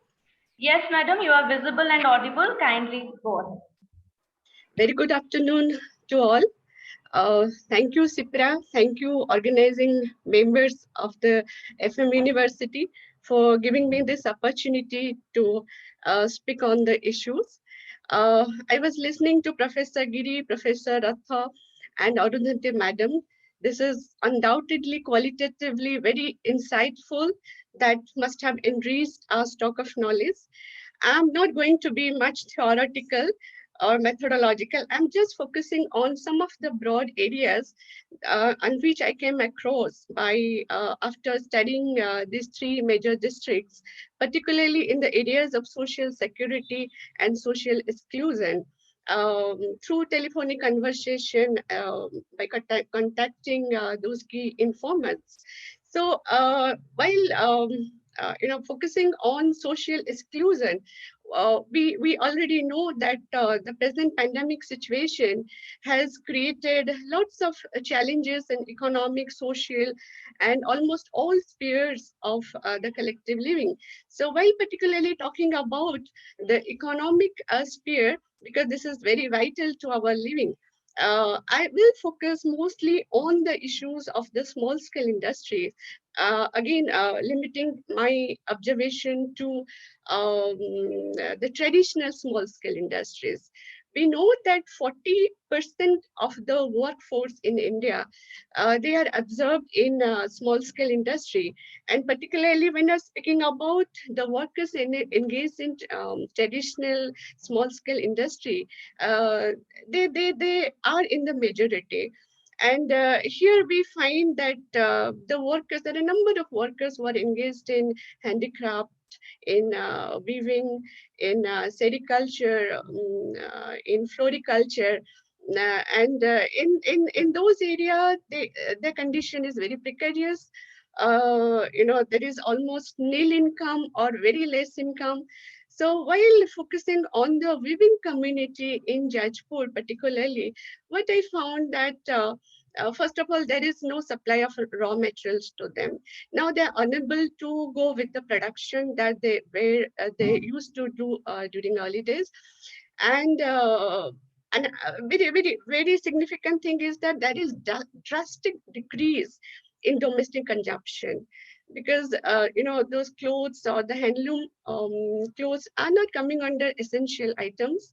So we are not very much frequent in buying handloom bedsheet or clothes like that. So that is how it has affected their livelihood. And those people, in comparison to handicraft workers, their situation is worst in the sense that that those weavers, they are living in a very closely knitted social structure since many generations. They are continuing their social life in a village setup, so it's not very easy to them to change to another to shift to another occupation, or to find out an immediate alternative for their income source. Though in handicraft sector, we have found that many handicraft workers, they have already started shifting to other income generating sources since the month of March. Most of them are engaged in vegetable selling, or some of them are engaged in Manrega. But in agriculture, there is less scope because of the very poor rainfall that agricultural activities has not been started in many cases. So that is how we find that those people in the Webull community, they have a survival question, and most of them are depending on gradually becoming the victim of local money lenders. Uh, so that's why we how we can speak on them. Then while talking about relating to online yes, online education, how it creates social exclusion. So it is well observable that online education, no doubt, is the only alternative left to teachers now, to not just to deliver the lecture, but to stay connected with the students. But what is the problem, as everybody has pointed out on this, is so how it is aggravating the issues of social exclusion, as many students who are staying in remote, rural, or the tribal areas, even I have seen in coastal areas of Odisha, there is very low connectivity of internet. And again, there is issues of data pack, as most of them are unable to buy data pack for online education. So those issues have already been pointed out by academicians in many webinars. But here I want to highlight on the issue that how it is promoting the commercial online education. That commercial online education is one of the very potential factor to raise social exclusion for those poor children. Because if you are able to pay, then only you have access to education, otherwise not. And while talking about the college mode of online education, here in our college, in my department, there is acute shortage of staff, particularly in my department. Single-handedly it is being managed. So to teach all honors papers to the students without help of lecturers, and taking 3 to 4 hours every day is very strenuous, because it's not that it's simply sitting before the laptop and speaking to the students. You have to prepare a body of text, and every time I personally prepare 10 to 12 pages of body of text, then convert it to PPT mode, then deliver. So it's highly strenuous. So now I would suggest that the government of Odisha must take immediate step towards engagement of guest faculties, so that to some extent we can reduce the stress that is related with higher educations, and to fulfill the goal of equity and excellence, which are the primary objective of higher education of Odisha. And particularly when we relate to social security issues, we know we are under the bundle of insecurities nowadays, whether it's the rural community, urban community, everywhere there are many visible and invisible factors that is aggravating the issues. Particularly with regard to migrant laborers, I would like to give a very positive aspect to it by linking it to the joint family structure in the rural setup, because joint family is constructively playing a very supportive role to the migrant laborers who are jobless and no income at all.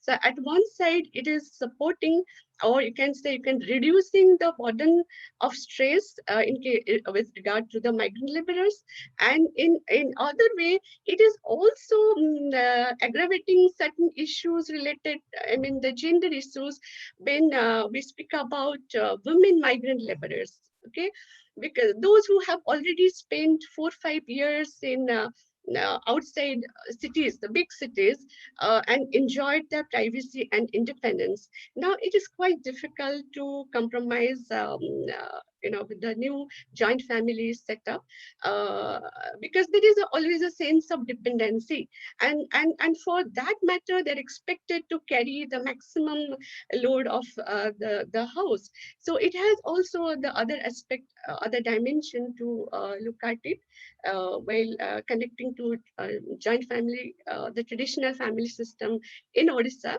But overall, it is giving a very, it is positively contributing towards the present crisis.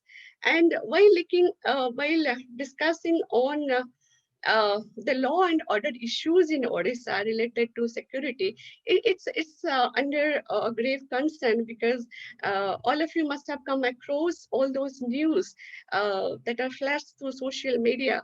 Here in my community unit, Kharbal Nagar, Bhubaneswar, recently in 2 days back, there were theft cases. Even the police officer was not spared. So that is what I'm trying to point out. There are increasing number of crimes, thefts, chain snatching. So that is how it is creating so much insecurities, trauma, fear, and despair among the people, which needs to be taken care of. And at the same time, when we speak about violence, that is also rising, particularly when you relate it to domestic violence. The National Crime Bureau report has already given its report how there is a drastic increase in domestic violence, particularly when we relate it to the issues of the women, because women, they are always treated as a silent victim of the whole scenario, and their voice is suppressed. So it is not limited to a rural community or urban community, or even it is not limited to Odisha state alone. It has been found everywhere. If you speak about even the country like India, or even the globe. So it has led to increase of violence, not only to the women, to aged, to disabled, to to other members. So so that is how we are in a state of confusion, uncertainties, which need to be addressed. And another important thing with regard to law and order is there is increase in the um, the illness related to mental health. Aged people, women, of course, they are more vulnerable to deteriorating condition of their mental health because of so much new, because of the new situation that is to which they are exposed.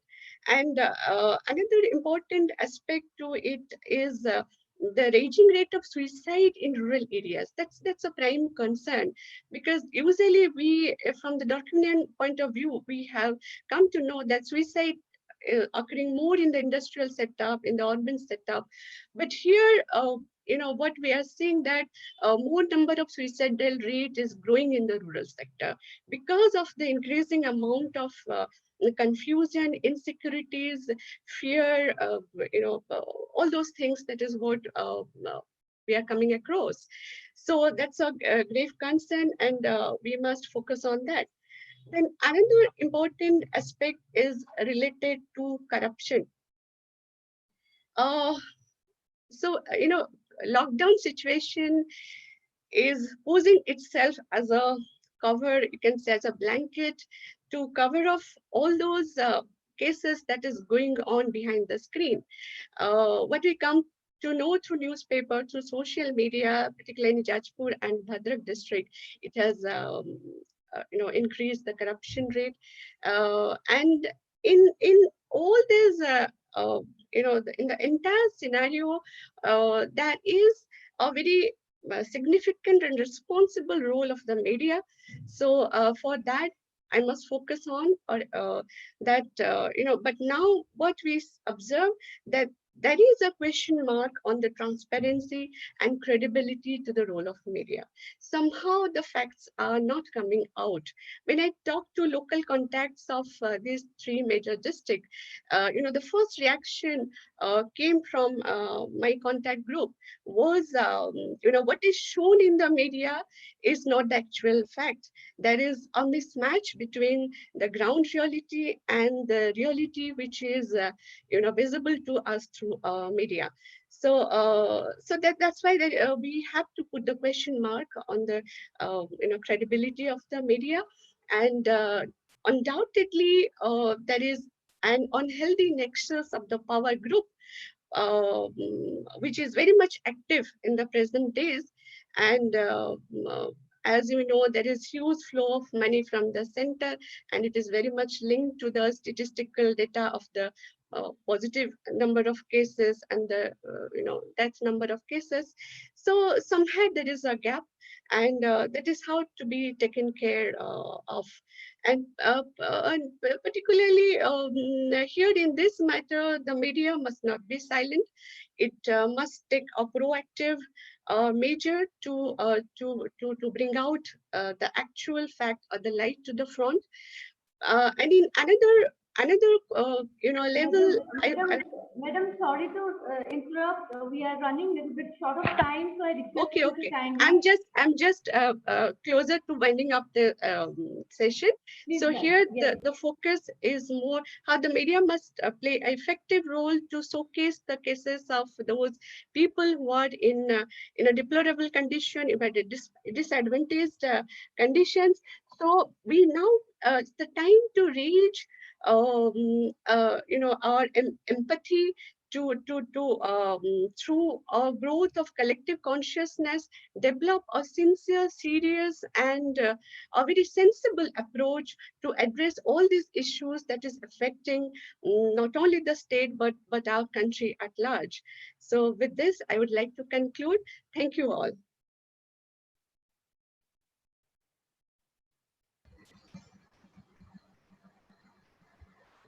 Thank you, madam. Thank you very much for your discussion regarding all multiple dynamics of issues related to these districts, and probably a kind of roadmap which we can follow and try to tackle this kind of a situation. So now I would like to hand over the further meeting to Dr. Pavitra Mohan Naik. I hand over to you. Thank you.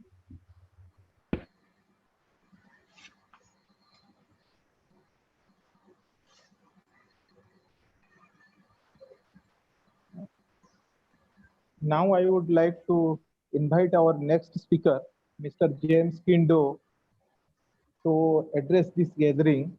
But before that, let me introduce Mr. James Kindo is currently working as an assistant professor in the Department of Sociology at Ravenshaw University, Cuttack. He has completed his master's degree from University of Hyderabad and MPhil from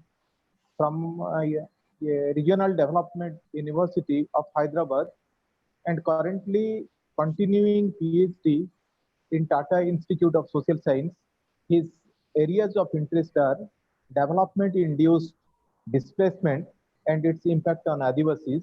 So now I request James Kindo sir to address our gathering. Now over to James sir. Thank you, Dr. Pavitra. First of all, am I audible, visible? Yes. Hello, am I audible? Yes, you are audible, James sir.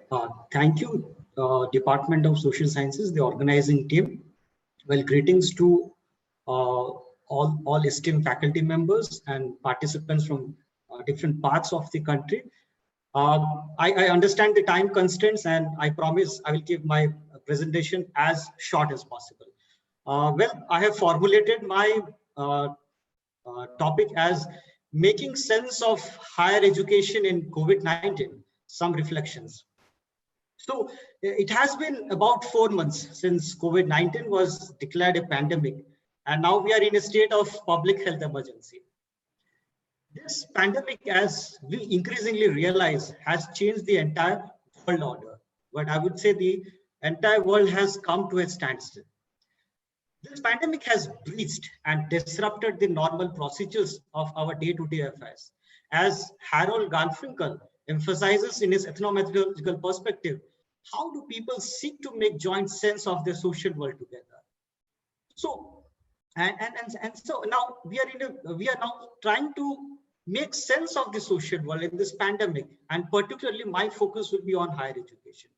So, how do we reasonably understand education in COVID-19? As directed by UGC, most of the universities and colleges have now switched to conduct classes and examinations online. And thanks to the technology available, we could make this jump possible. And online classes have been thrust upon all sorts of institutions, largely because there seem to be very few options. In fact, the disruption of our social world has exposed our education system. So far, everything seemed normal. The academic calendar, routine and regular classes, conducting exams, evaluations, and publication of results. It indicates how our system is highly bureaucratized. And indeed, we have rationalized our academic activities as some sort of ritualistic element. Now, Garfinkel described social reality as essentially reflexive. But are we reflexive? I feel we are reflexive only trying to gauge the technological convenience to continue our academic activities online. Which online platform is convenient, how much of data is exhausted, and to a larger extent, familiarizing ourselves to the technological nuances of carrying our activities. I believe the most unusual question we have been asking of lately is, am I audible? Am I visible? Which till some time ago never really mattered. So therefore, I see there is a departure of a rationalization from offline to online mode. And even in this entire new situation, we have completely accepted it as a normal routine activity. Now, a few reflections. Now, if I look beyond this rationalization, there are certain questions and concerns. I will put two questions and two concerns. The first, the technology is creating a divide in terms of affordability and accessibility. Now, people are barely able to meet the basic necessities. Okay, many people have been losing their livelihoods, the job. So the ability to afford technology are beyond reach. Social inequalities have existed, but now it is now reproducing in newer forms. Second, continuing with this rationalization of education has created an ethical dilemma for me. When the situation outside is worse and people undergoing sufferings, is it normal to carry on with this ritualistic process of routine academic activities amidst a disordered world? So to conclude, as both Horkheimer and Adorno had emphasized, the human subjective side continues to be restricted by the spread of this new form of rationalization. And technology has invaded the human spirit in rationalizing normalcy in a disrupted social world. Thank you.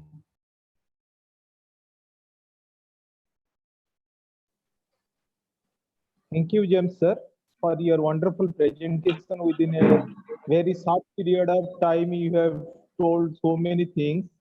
Beautifully, you have tried to link theory with practice. Now I take this opportunity to invite our next speaker, Dr. Sagarika Misra, to address the gathering. But before that, let me introduce Dr. Sagarika Misra has been continuing as an assistant professor and head in the PG Department of Sociology, Bikram Dev Autonomous College, Jaipur, Karapur. She has completed her MA and MPhil from University of Hyderabad and PhD from Utkal University. Her areas of interest includes society and environment, gender and society, population and society, industry and society. She has published more than 15 research articles in various national and international journals. Now over to Dr. Sagarika Misra, madam. Please carry on. Hello, am I audible now? Yes, you are audible, madam. Please continue. Okay. Yes, sir. Yes, sir. Thank you, Pavitra bhai. My co-panelist, the organizers, participants, ladies and gentlemen. At the outset, I convey my deep sense of gratitude to Department of Sociology, FM University for giving me this opportunity to deliver my presentation. Thank you so much. The title of my presentation is Tribal Livelihood During COVID-19, the Major Issues and Concerns. The core objective of my paper is to provide the problem of livelihood among tribals. While doing so, it also provides some solutions or suggestions for the restructuration of tribal livelihood system. My presentation is divided into 4 major sections. First, the COVID-19 and tribals. Second, a deep understanding about livelihood among tribals. Third, the COVID-19 tribals livelihood, some contestation or challenges. And fourth one is the restructuring of tribals livelihood, some suggestions and concluding remarks. Then, owing to this novel coronavirus outbreak 2020, which has been labeled as the year of morbidity, increasing inequality, and decimated lives and livelihoods, this case of tribals is more devastated in comparison to the urban and metro landscapes. Friends, as you all know, this prolonged lockdown from the 25th March, which have a grand objective of controlling the movement and the spread of coronavirus disease 2019, or popularly the COVID-19, has devastated the socio-economic structure of the society, where the tribal society is not an exception. This tribal community contamination began especially after the death of a 15-year-old boy from the Yanomami tribe in the remote Amazon forest in Brazil. Subsequently, several native communities are being affected by this virus across the globe, where the case of the India is not an exception, which ultimately affects the very livelihood structure from the livelihood.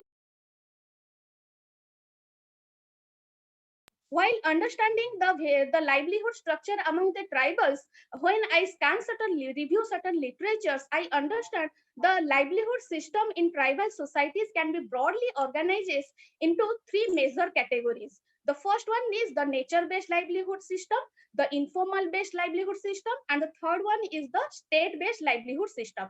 The nature-based livelihood system is broadly refers to their long persisting dependence on nature for their livelihood system. For example, the availability of resources, especially non-timber forest products. And the second one is the informal-based livelihood system, which is broadly refers to the engagement of the tribals in the informal sector, specifically as the engaging themselves in various wage labor activities and informal weekly market, etc. And the third one is the state-based livelihood system, which is based on various development-induced governmental policies and programs which are meant for the welfare of the tribals at the grassroots level. So while making a connection between the COVID-19 tribals and the livelihood pattern, there are certain contestations or there are certain problems or challenges are coming out. Then what are these major problems?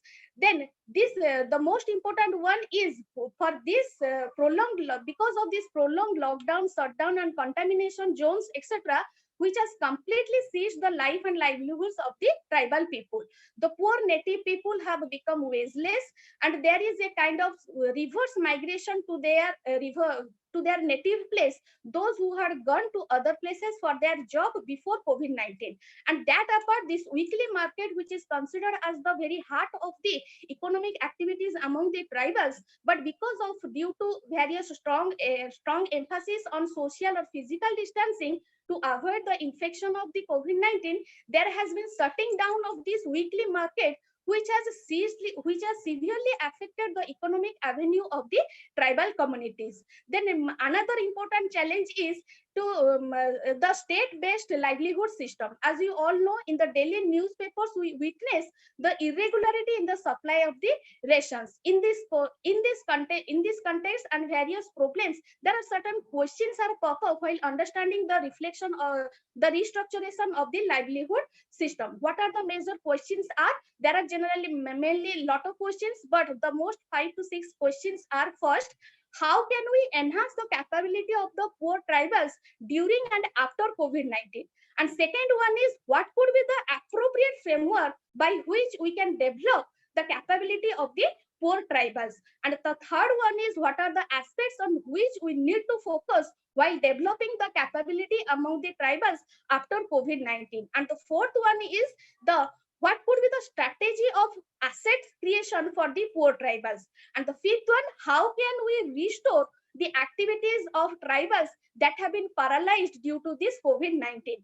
And what could be the appropriate package by which we can restore this paralyzed tribal economy? And the last question is, which I can consider as the important, how can the poor tribals recover from the stress and shocks that have been happened because of this COVID-19? So in view of these major questions, while restructuring the tribal livelihood, there are certain suggestions and certain possible solutions are given in this regard. Like, the first major solution is, with this solution I'll conclude my presentation.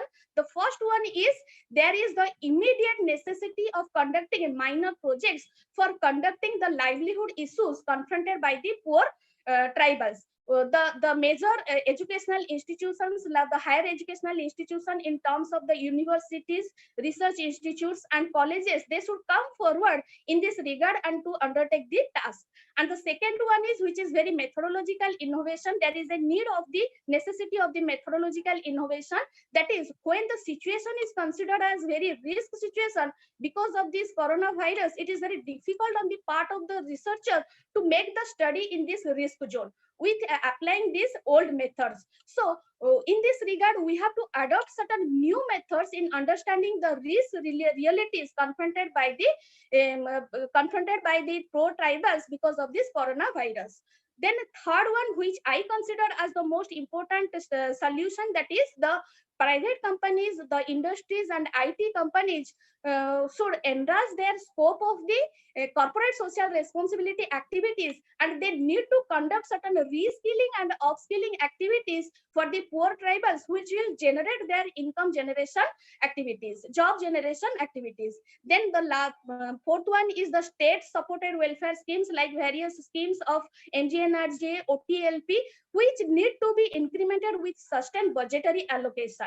And the last not but the least, the last suggestion is, the community-based organization or the non-governmental organization, which are considered as the rubric of the civil society, they should come forward for fulfilling the gap of communication and delivery of essential items to the tribal community. They need to play an advocacy role during or after the COVID-19, since they are closely related or working with the people, and they need to highlight the major problems and plights of the tribals with appropriate suggestion and frameworks to the government. So this is all about my presentation, and once again I thank to FM University for giving me this opportunity to share some of my views on tribal livelihood and the possible solution.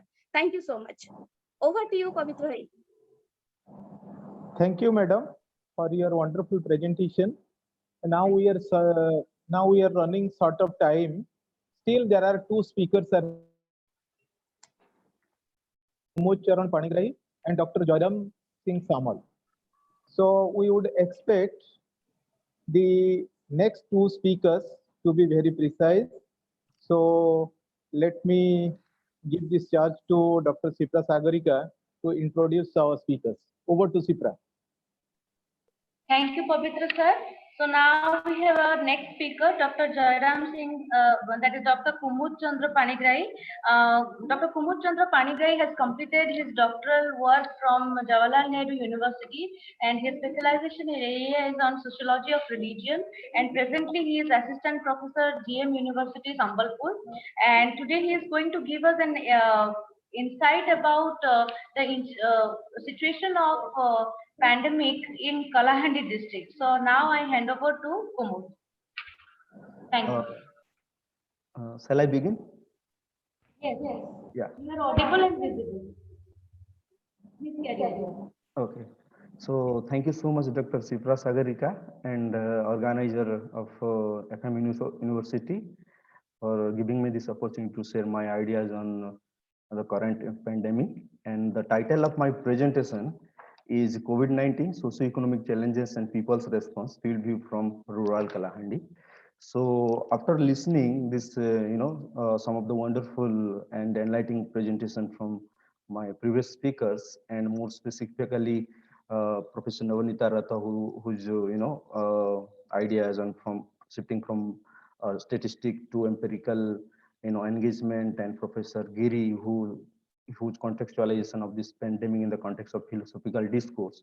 So, and with keeping the time limit in mind, I'll mostly focus on two things. So earlier I was planning to speak on various issues that I have observed from, in the empirical grounds. So I'll speak on health problems, sanitation, and unemployment. So these are the major focus of my lecture in my today's presentation. And if we see, health is one of the major problem in the rural area, and in the context of health, that in many places, even in panchayats also, that we cannot find the availability of doctors or medical staff, or availability of PSC or CSC. So in this context, when corona pandemic has emerged, and due to the lockdown, that corona pandemic has created a lots of problems to the health practices of the rural people. So in rural Odisha, what happening, that majority of people who are the normal health problems like malaria, cold, cough, fever. So for that, they do not have such kind of facility to give treatment. So leave it when they are affecting with the corona. So that is the major problem, but it's creating another problem of normal treatment for the the regular health problems. That is one of the major problem. And another major problem that the empirics suggest, that the prenatal, postnatal, and postmortem care of newborn baby and mothers. So it's one of the major challenges during the corona epidemics, that our state has failed to respond in the rural area to respond these questions, that to provide vaccine to the newborn babies and to take care of the mothers and their delivery. And if we see in the context of adopting the coronavirus principle provided the WHO and health. So in my understanding, taking care of this quarantine and all the practicing all the principle is purely a matter of privilege. In the context of rural Odisha and other part of the India also, we can see that majority of the people lives a community life. They have to go or take water from the pond and village tube well. There is no such kind of sanitation facilities like toilet, bathroom, and all these things. In this context, how can someone practice the this kind of principle suggested by the WHO and other government or state actors? So this is another major problem by which people in the rural Odisha are struggling to take the proper precautions in the context of COVID-19, and that is, I suggest, it's one of the major problem that suffer by the rural and marginalized communities, and it had become a matter of the privileged. And the third thing we can say about the unemployment. So this drastically, the pandemic has drastically destroyed the rural fabric of economic life. So it has destroyed the crops of people in the month of March and April, and due to blocking roads and transportation and communication, people fail to sell their product. At the same time, this has influenced their economic life, which has degraded their economic condition. In return, it has also made a negative impact in the agricultural activities. So the COVID return migrants who return to Odisha, now they are jobless. Their family are treated just like as inhuman. They are not allowed to participate in the public activities like taking water from the tube well, or not taking bath from the ponds. So this condition of problem that has been emerged through in the grounded reality, and it has been neglected by the state, that how to understand the question in the rural Odisha, and how this marginalized section of the people need to be respondent their issues. And the third thing I will speak on the issues of unemployment, that the return migrants who migrated to Odisha, now they are jobless. Many return migrants, they had migrated to, different part of the country with their family. So after returning to their home, they are jobless, they have no income. And if we see other, construction activities and other, primary activities of providing, income to the working class and to the labor class, it has been stopped due to, this pandemic. Now, in this context, now there is a challenges by the state to how to respond to foster the economic life of the marginalized section. And another context I want to see that in the context of the corona pandemic, that our society is lacking a scientific temper to understand the corona pandemic or the causes and consequences. So people are mostly, like based on the traditional mindset, religious ethos to understand every aspect of their life in the, if you see in the context of education or health or in the context of diseases. So there is a urgent need of our society, community and the state to develop the scientific temper in the society by which we can scientifically respond to the medical problems, to the health problems, and as a result we can have a better approach to respond this problem. So I'll wind up my lecture. Thank you. Thank you, Kumud, very much for helping us to maintain the time. So now I move on to our next presentation, and that is by Dr. Jairam Samal. Dr. Jairam Singh Samal has completed his doctoral work from Jawaharlal Nehru University Center for Study of Law and Governance, and his interest area is mainly in comparing the resistance movement of Kalinganagar versus Niyamgiri movement. His area of interest also now expands to see how this COVID-19 pandemic has brought certain changes in these areas. So today he is going to present before us regarding Atmanirbhar concept, what has been introduced by the government. He is presently serving as Assistant Professor Political Science in Political Science Department in Nayagarh Model College. So I invite Dr. Jairam Singh Samal to kindly give his presentation very quickly. Over to you, Jairam. Okay, thank you, Sipra, and good afternoon to all. So my paper will be on, actually I'm analyzing the relevance of Gandhian idea of Gram Swaraj in the context of COVID crisis. Why Gandhian idea of Gram Swaraj? Because if we see the policy of the present government, most of the announcement, if we see, they use Gandhian idioms or symbols to fight this COVID crisis, like Atma Shakti, self-sacrifice, Atmanirbhar, Swadeshi. These ideas are during colonial period popularized by Gandhi. So this it shows how Gandhian ideas are still popular even after 7 decades of independence. And maybe these ideas are easy to reach general masses. So what I'm arguing is that the Atmanirbhar India must be based on Atmanirbhar village. Without creating an Atmanirbhar village, we can't build a Atmanirbhar India. And in this context, revisiting Gandhian idea of Gram Swaraj or Atmanirbhar village is useful. We may get some useful idea. So taking leaf from Professor Giri's presentation, he highlighted importance of Gandhian idea and explained how this COVID crisis is a civilization crisis.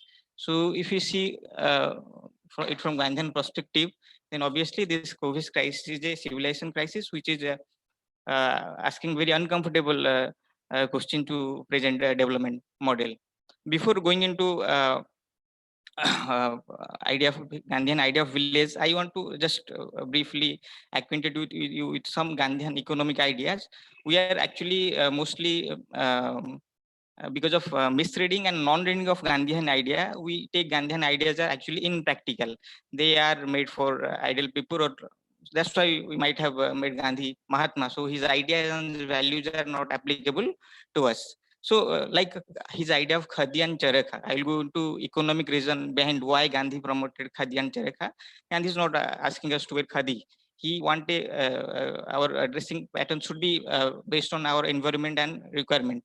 So his basic idea behind supporting Khadi and Charakha is to ensure livelihood, to establish dignity of labor, to dignify the rural way of life, to symbolize social compassion, and Khadi and Charakhar crucial for establishing Swadeshi. Similarly, his idea of village industry, when Gandhi is talking about village industry, it is in order to help the poor of the village, and village industry will guarantee full employment or gainful employment to villagers, and it will arrest migration to the cities. And village industry is sustainable socio-geographical, is based on sustainable socio-geographical basis of Indian civilization. Similarly, his idea of Swadeshi is to encourage and revive village industry and to provide employment for all who reside in villages. So the economic idea of Gandhi is, have these factors which promoted Gandhi to forwarded these ideas. Then why it is important to make our villages self-sufficient? During this COVID crisis, we realized that after 7 decades of independence, villages are still center of Indian life.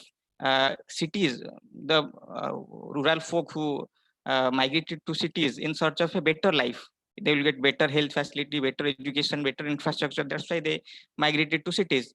But if you see COVID crisis, the cities fail to provide them basic need. The cities fail to provide them bare animal needs. So they are returning to the city. So this is a question mark upon our urban centered policy, or this is a question to our towards our smart city policy. If the cities is failed to provide basic need during the time of crisis, how we suppose that the same city will provide them a better life living standard? And similarly, it also show a very dehumanizing face of present model. You know, the same factory owners who are ready to donate crores of money for COVID crisis. I'm not. It's a very kind of good act, but the same factory owner are not ready to take care of their own workers who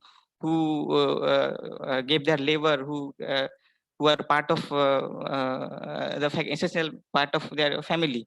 So what I'm trying to argue here is that this COVID crisis has exposed that Indian life is still centered on village, and during the time of crisis and war, it is village which is going to, you know, keep India, which is ready to absorb the shock. As the previous writers like Dr. Bibhavati Bala, Dr. Arundhati, Professor Giri, they all highlighted the importance of village life and how joint family and rural Odisha, you know, helped to in a way, indirect way, to manage the crisis. Now this village life actually has been ruined by this present model of industrialization or present model of development, which is based on, you know, heavy industry. Actually, Gandhi is not against industrialization or against science, but what Gandhi is talking about, using appropriate technology. We are a rural, India is a rural, majority of India is based on rural. We are a rural society. We can't replicate or imitate a Europe or Western model.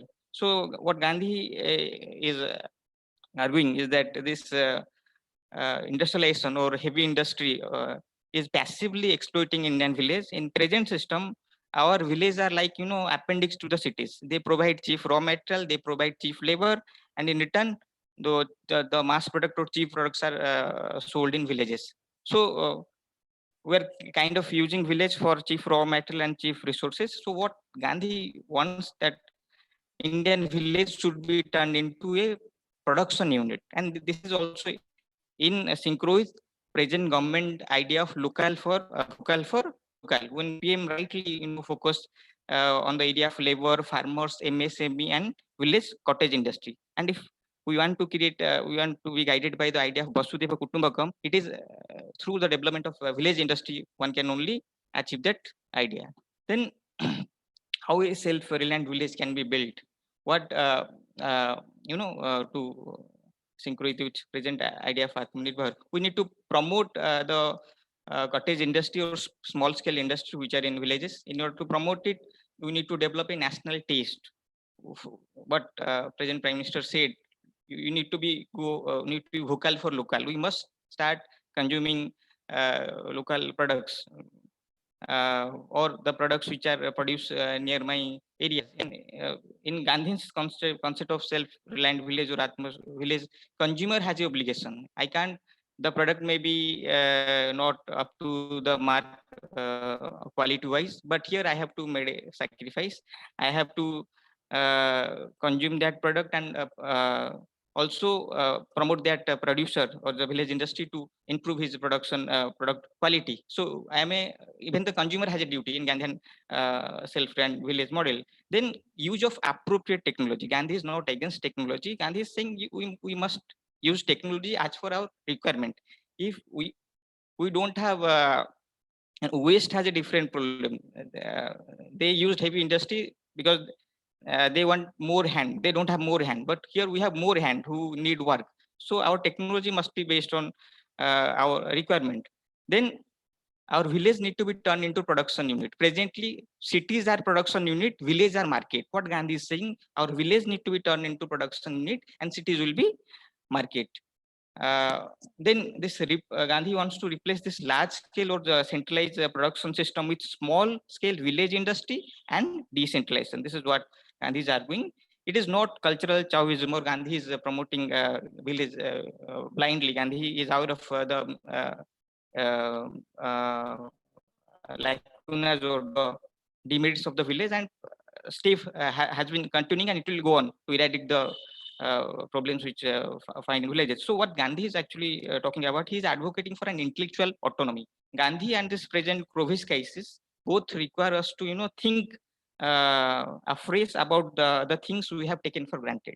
That we have taken for granted that this model is right model, and we will achieve this development. We can tackle this issue through this way by creating more city, by enabling our cities to handle those issues. So what we need to achieve proper Atmanirbhar India, we need self introspection. We need to go back to our visit some of our ideas, and Gandhian idea is one of the most important idea from where we can learn many things. So that's all. Thank you, Sipra. Thank you, Jairam, for being so comprehensive. Thank you so much. So now we have come to the end of this session, and we are grateful that all of us has now, we have reached at a point where now we can come to the discussion phase. I have requested Professor Navanita Rath to kindly respond to some of our questions. So there is a question to Navanita Madam from Subhasmita Palita. She is asking, Madam, that in this pandemic situation, our social system has been completely disturbed. Our country is facing economic crisis of food security, and everything is in a challenging situation. In this kind of a situation, what do you think that can international organizations help us in any way? And if we take the help of those international organizations, then where do we see the role of China? Because Indian markets are dependent on Chinese markets. Thank you. Over to you, Madam. Thank you, Sipra, for transmitting the question to me. But one thing I will say, when we are talking about the international organizations, we should be very clear cut that our international organizations are paid by certain superpowers, and the quota they give, from that quota we get the development donorship or the aid comes to us. But now all the countries are flattened by COVID-19. So the question of money coming from the superpowers to the development agency is a big question. So now you might have felt over the last 7 months, the development agencies have almost kept themselves mum because they have also become financially handicapped.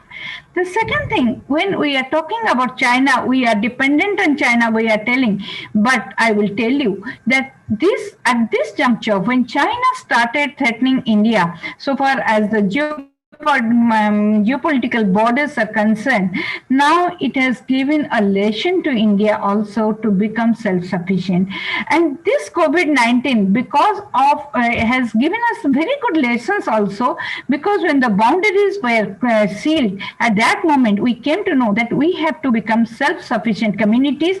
We have to develop self-help for ourselves, and we did not become dependent on any donorship, whether in terms of, or for market also, we should not think that other countries will be feeders to our market. We ourselves need to be the feeder to our market. And yesterday, one of our friends, my personal friend, he was talking to me. He's a production engineer, and who is having the factories now. He is telling for the mechanical and the production industries, it's a good scope because the government, from North Bolt to the best part of it, they are trying to do everything possible on themselves. So it is in terms of food also, not only for even for food also, we are dependent on our neighboring states. Now a time has come, COVID has become an eye-opener for us, whereby we should learn that we have to produce on our own, because no one will come as a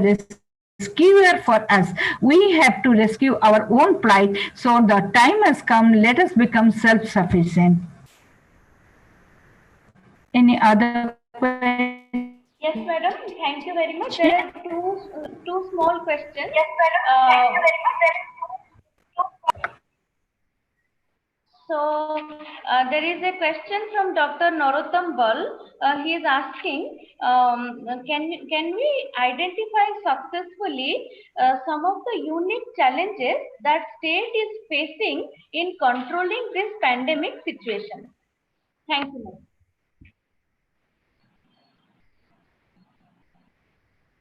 The first challenge I will be telling, I am not telling as a sociologist, I am telling as a home manager.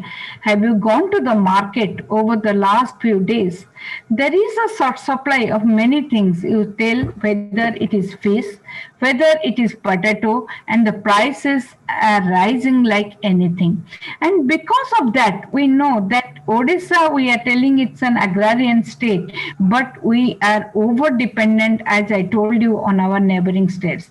Number two, our procurement pattern is very, very weak, for which the foodstuff, and for the first few days, milk and all those things, they were lying and they were getting destroyed by the producers, but we are not able to collect them, even for the kendu leaves, for forest produce and everything. So now we should have a good procurement system. Number two, we self-dependence. And the third thing is that we have to encourage our agriculture. The primary sector needs to be strengthened to fight against such crisis. Number one. Number two is that this is a very, very typical problem, and here we have to take care of. Number two, when we are talking about the services, and particularly our health service is in a very, very disabled condition, has come to a disabled condition. We have tried our best to make it resilient, but you see that the hospital system, the healthcare system, as well as the health seeking behavior have to be strengthened. And if we can do both these things, at least the pandemics like COVID can be avoided. Any other question? Yes, madam. Dr. Narottam Bal is asking another question. He is asking that when this lockdown period has created a lot of stress and anxiety among all of us, and even we cannot visit our near and dear ones due to the principles of social distancing, and there is a lot of emotions which are coming in front of us. Do you feel that the Department of Higher Education should now introduce a concrete new paper on sociology of emotions in both PG and UG level? Over to you, madam. If we talk about sociology of emotions, the first question comes, are we the domain experts to deal with emotions, or are the psychologists? Why not we to deal with a paper, a more broader paper, that is sociology of emergency? So we need not take sociology of emotions, but we need to take sociology of emergency, because we will never be treated when psychologists are there. Because when we talk about emotions, mental health issues come, many things coming to that are attached with human psyche, they do come into for the front, and therefore we are not the right people to deal with that. So we can introduce a paper called Sociology of Emergency, Sociology methodology of risk management, resilience, vulnerability, but better we should go for this type of be challenged every time. Thank you. Madam, there is one last question by one of our research scholars, Snehasis Naik.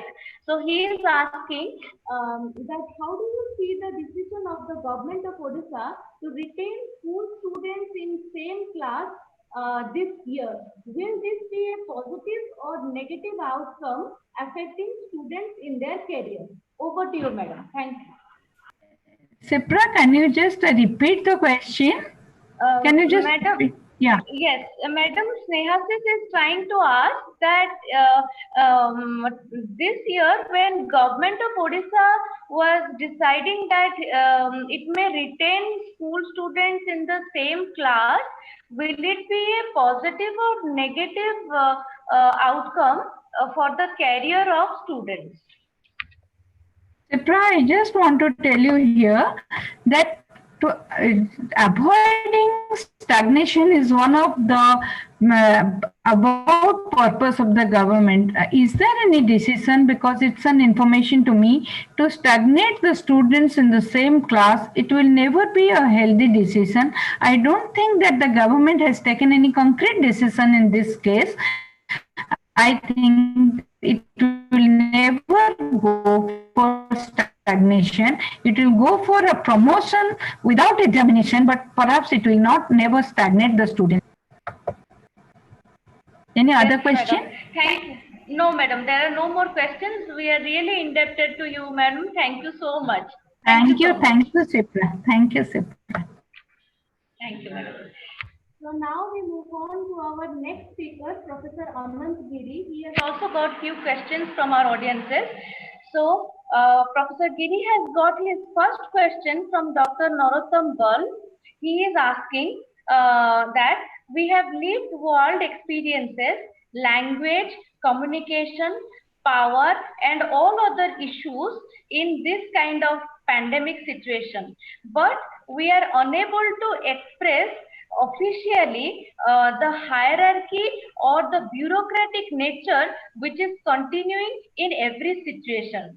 Do you think that we can overcome this kind of hierarchical situation with reference to Habermas or like ideal speech situation?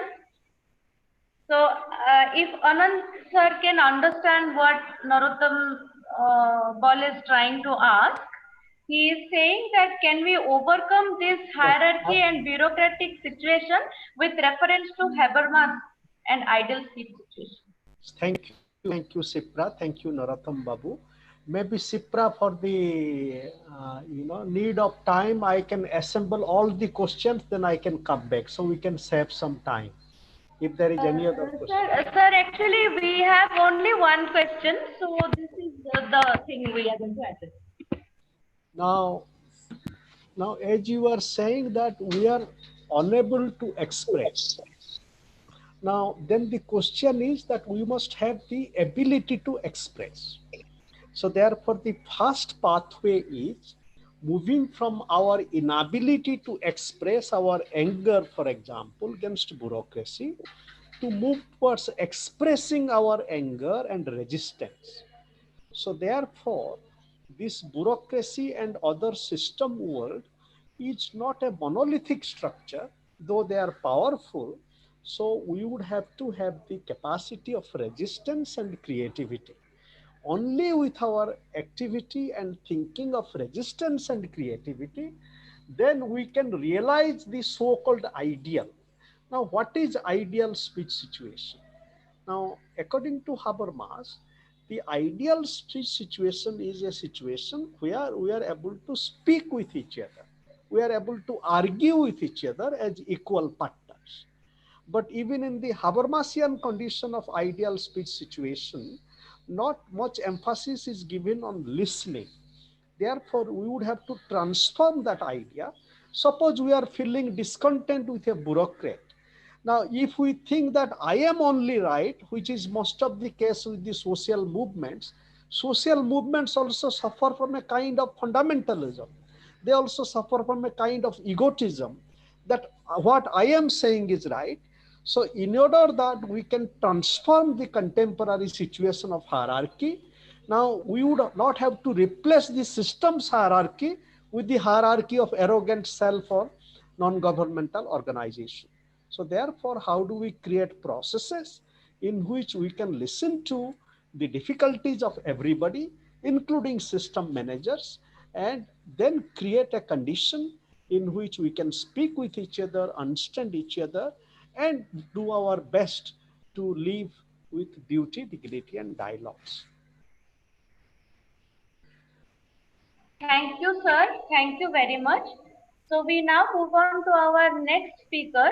There is a question from one of our audience named P. Srinivas, and his question is addressed to Dr. Arun Mohanty.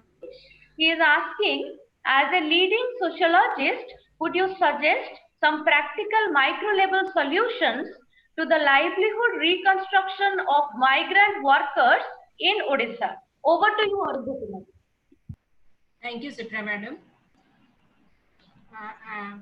This is a very interesting and thoughtful question. First thing that came to my mind is that if they're thinking of a return back to migration, again back to the place of destination, the first thing one needs is the economic security. They should all have, it should be ensured along with the registration, a bank account at the place of destination, so that they get strengthened, their confidence gets strengthened. And along with that, once it is known that it is not possible for agriculture or other livelihood occupations to immediately start off, it is always wise to think of investing whatever savings they have and to claim their little space in social space and physical space within the household, because that is a bigger question. So that they first assert themselves and their identity as breadwinners of the family. So along with that, the state as well as the individual both have equal responsibility to move ahead.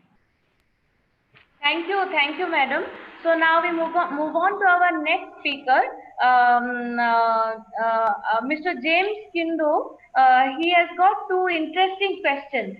So first question is asked by one of our active research scholars from Punjab University, Chandigarh, Priyanka Sambyal.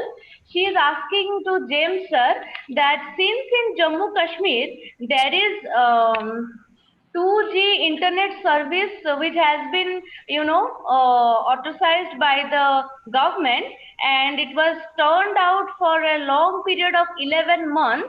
Now when this pandemic has come, how is it possible for the students of Jammu and Kashmir to access this kind of education through online mode? And she, in fact, herself is also from Jammu and Kashmir, so she is trying to find some insights from you. Over to you, James sir. Thank you, Zipra. And Zipra, can you just spell out the name who has asked the question? Priyanka Sambyal. Priyanka, all that I was emphasizing was that this whole pandemic has created a disruption, and it is only disruption that we are actually able to see what education, and that's what I highlighted, how education system is more bureaucratic. I do agree that that there are people like in Jammu Kashmir with 2G, and in the last several months in Jammu Kashmir there was a internet lockdown. Now we have already made a switch, but even given without even considering whether people have the accessibility, okay, whether we have accessibility to technology, whether there are people who do not have access to technology. So I think my presentation, what I'm trying to say was, how do we rationalize it? I mean, in spite of like many of other speakers, there are a lot of sufferings around. Okay, people are suffering without jobs, without money. So I mean, we are into so much worried about career, moving our classes. Last time I was talking to one of a friend, and still today parents are getting their children admitted to schools. I mean, is carrying our day-to-day routines is more important than our lives? That's the question I was, that's the point that I was trying to make. Thank you, sir. There is another question from one of our research scholars, Snehasis, and he is asking you a question that don't you think that this kind of online teaching is creating more opportunities for social inclusion and strengthening the student-teacher relation rather than creating social exclusion? Thank you. Sipra, can you repeat the question? Snehasis is trying to ask that can we see online education as a method in which social inclusion is created more instead of social exclusion, and can we not say that it is further strengthening the student-teacher relationship in a better manner? So he is trying to focus on the positive aspect of online education. No, I'm sorry, I would disagree with Snehasis. No, I think the technological divide is creating an exclusion. Okay, the exclusion in terms of who have accessibility to technology. Now, now I'm privileged that I'm now. It's fine that in Ravenisha my students they have access to technology, but I just wonder about those students, children back in my village who go to this panchayat school or the village school. How do we make education accessible for them? So I don't think it's more inclusive, but it is creating new forms of exclusion. Thank you very much, James sir. So now I hand over to Ms. Smriti Thapa for continuation of the session to offer a formal vote of thanks to all. Thank you, madam. On behalf of PG Department of Social Science, I would like to thank Professor Navanita Rathu madam, my teacher, for covering wide range of topics from labor issues to child rights to women's issues and so on. Thank you so much, madam, for your encyclopedic talk. I would like to thank Professor Ananta Kumar Giri for his theoretical orientation, which has met its practical implication during the state of COVID-19.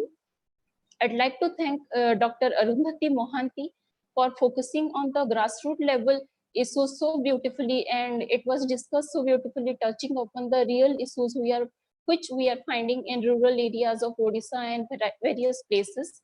My heartfelt thanks goes to Dr. Bibhavari Bola madam for touching upon the real issues of higher education. We all know in college level we are having very less faculties. As a result of that, both the faculty members and the students are suffering. So that is a major issue we are facing in Odisha. I would like to thank Mr. James Kindo for bringing out the topic of digital divide which we are facing, especially in terms of general education. Of course, in technical education, people are having some access and affordability to variety of technology and devices, but in terms of general education and subjects like sociology, history, political science, there is a digital divide visible among the students. I would like to thank Dr. Sagarika Misra for bringing out topics related to tribal issues and highlighting the challenges as well as providing certain kind of suggestions for the issues. My thanks goes to Dr. David Kumud Chandra Panigrahi sir for talking about rural areas and for talking about the impact of COVID-19 pandemic on the rural areas, especially in terms of health and employment issues. Lastly, I would like to thank Dr. Jairam Singh Samal for having a Gandhian implication on the Gram Swaraj during this COVID-19 situation. My thanks goes to all the faculty members and all the participants for their active participation. Thank you so much. So we meet again for our next session that is going to start at 2 o'clock. Thank you everyone.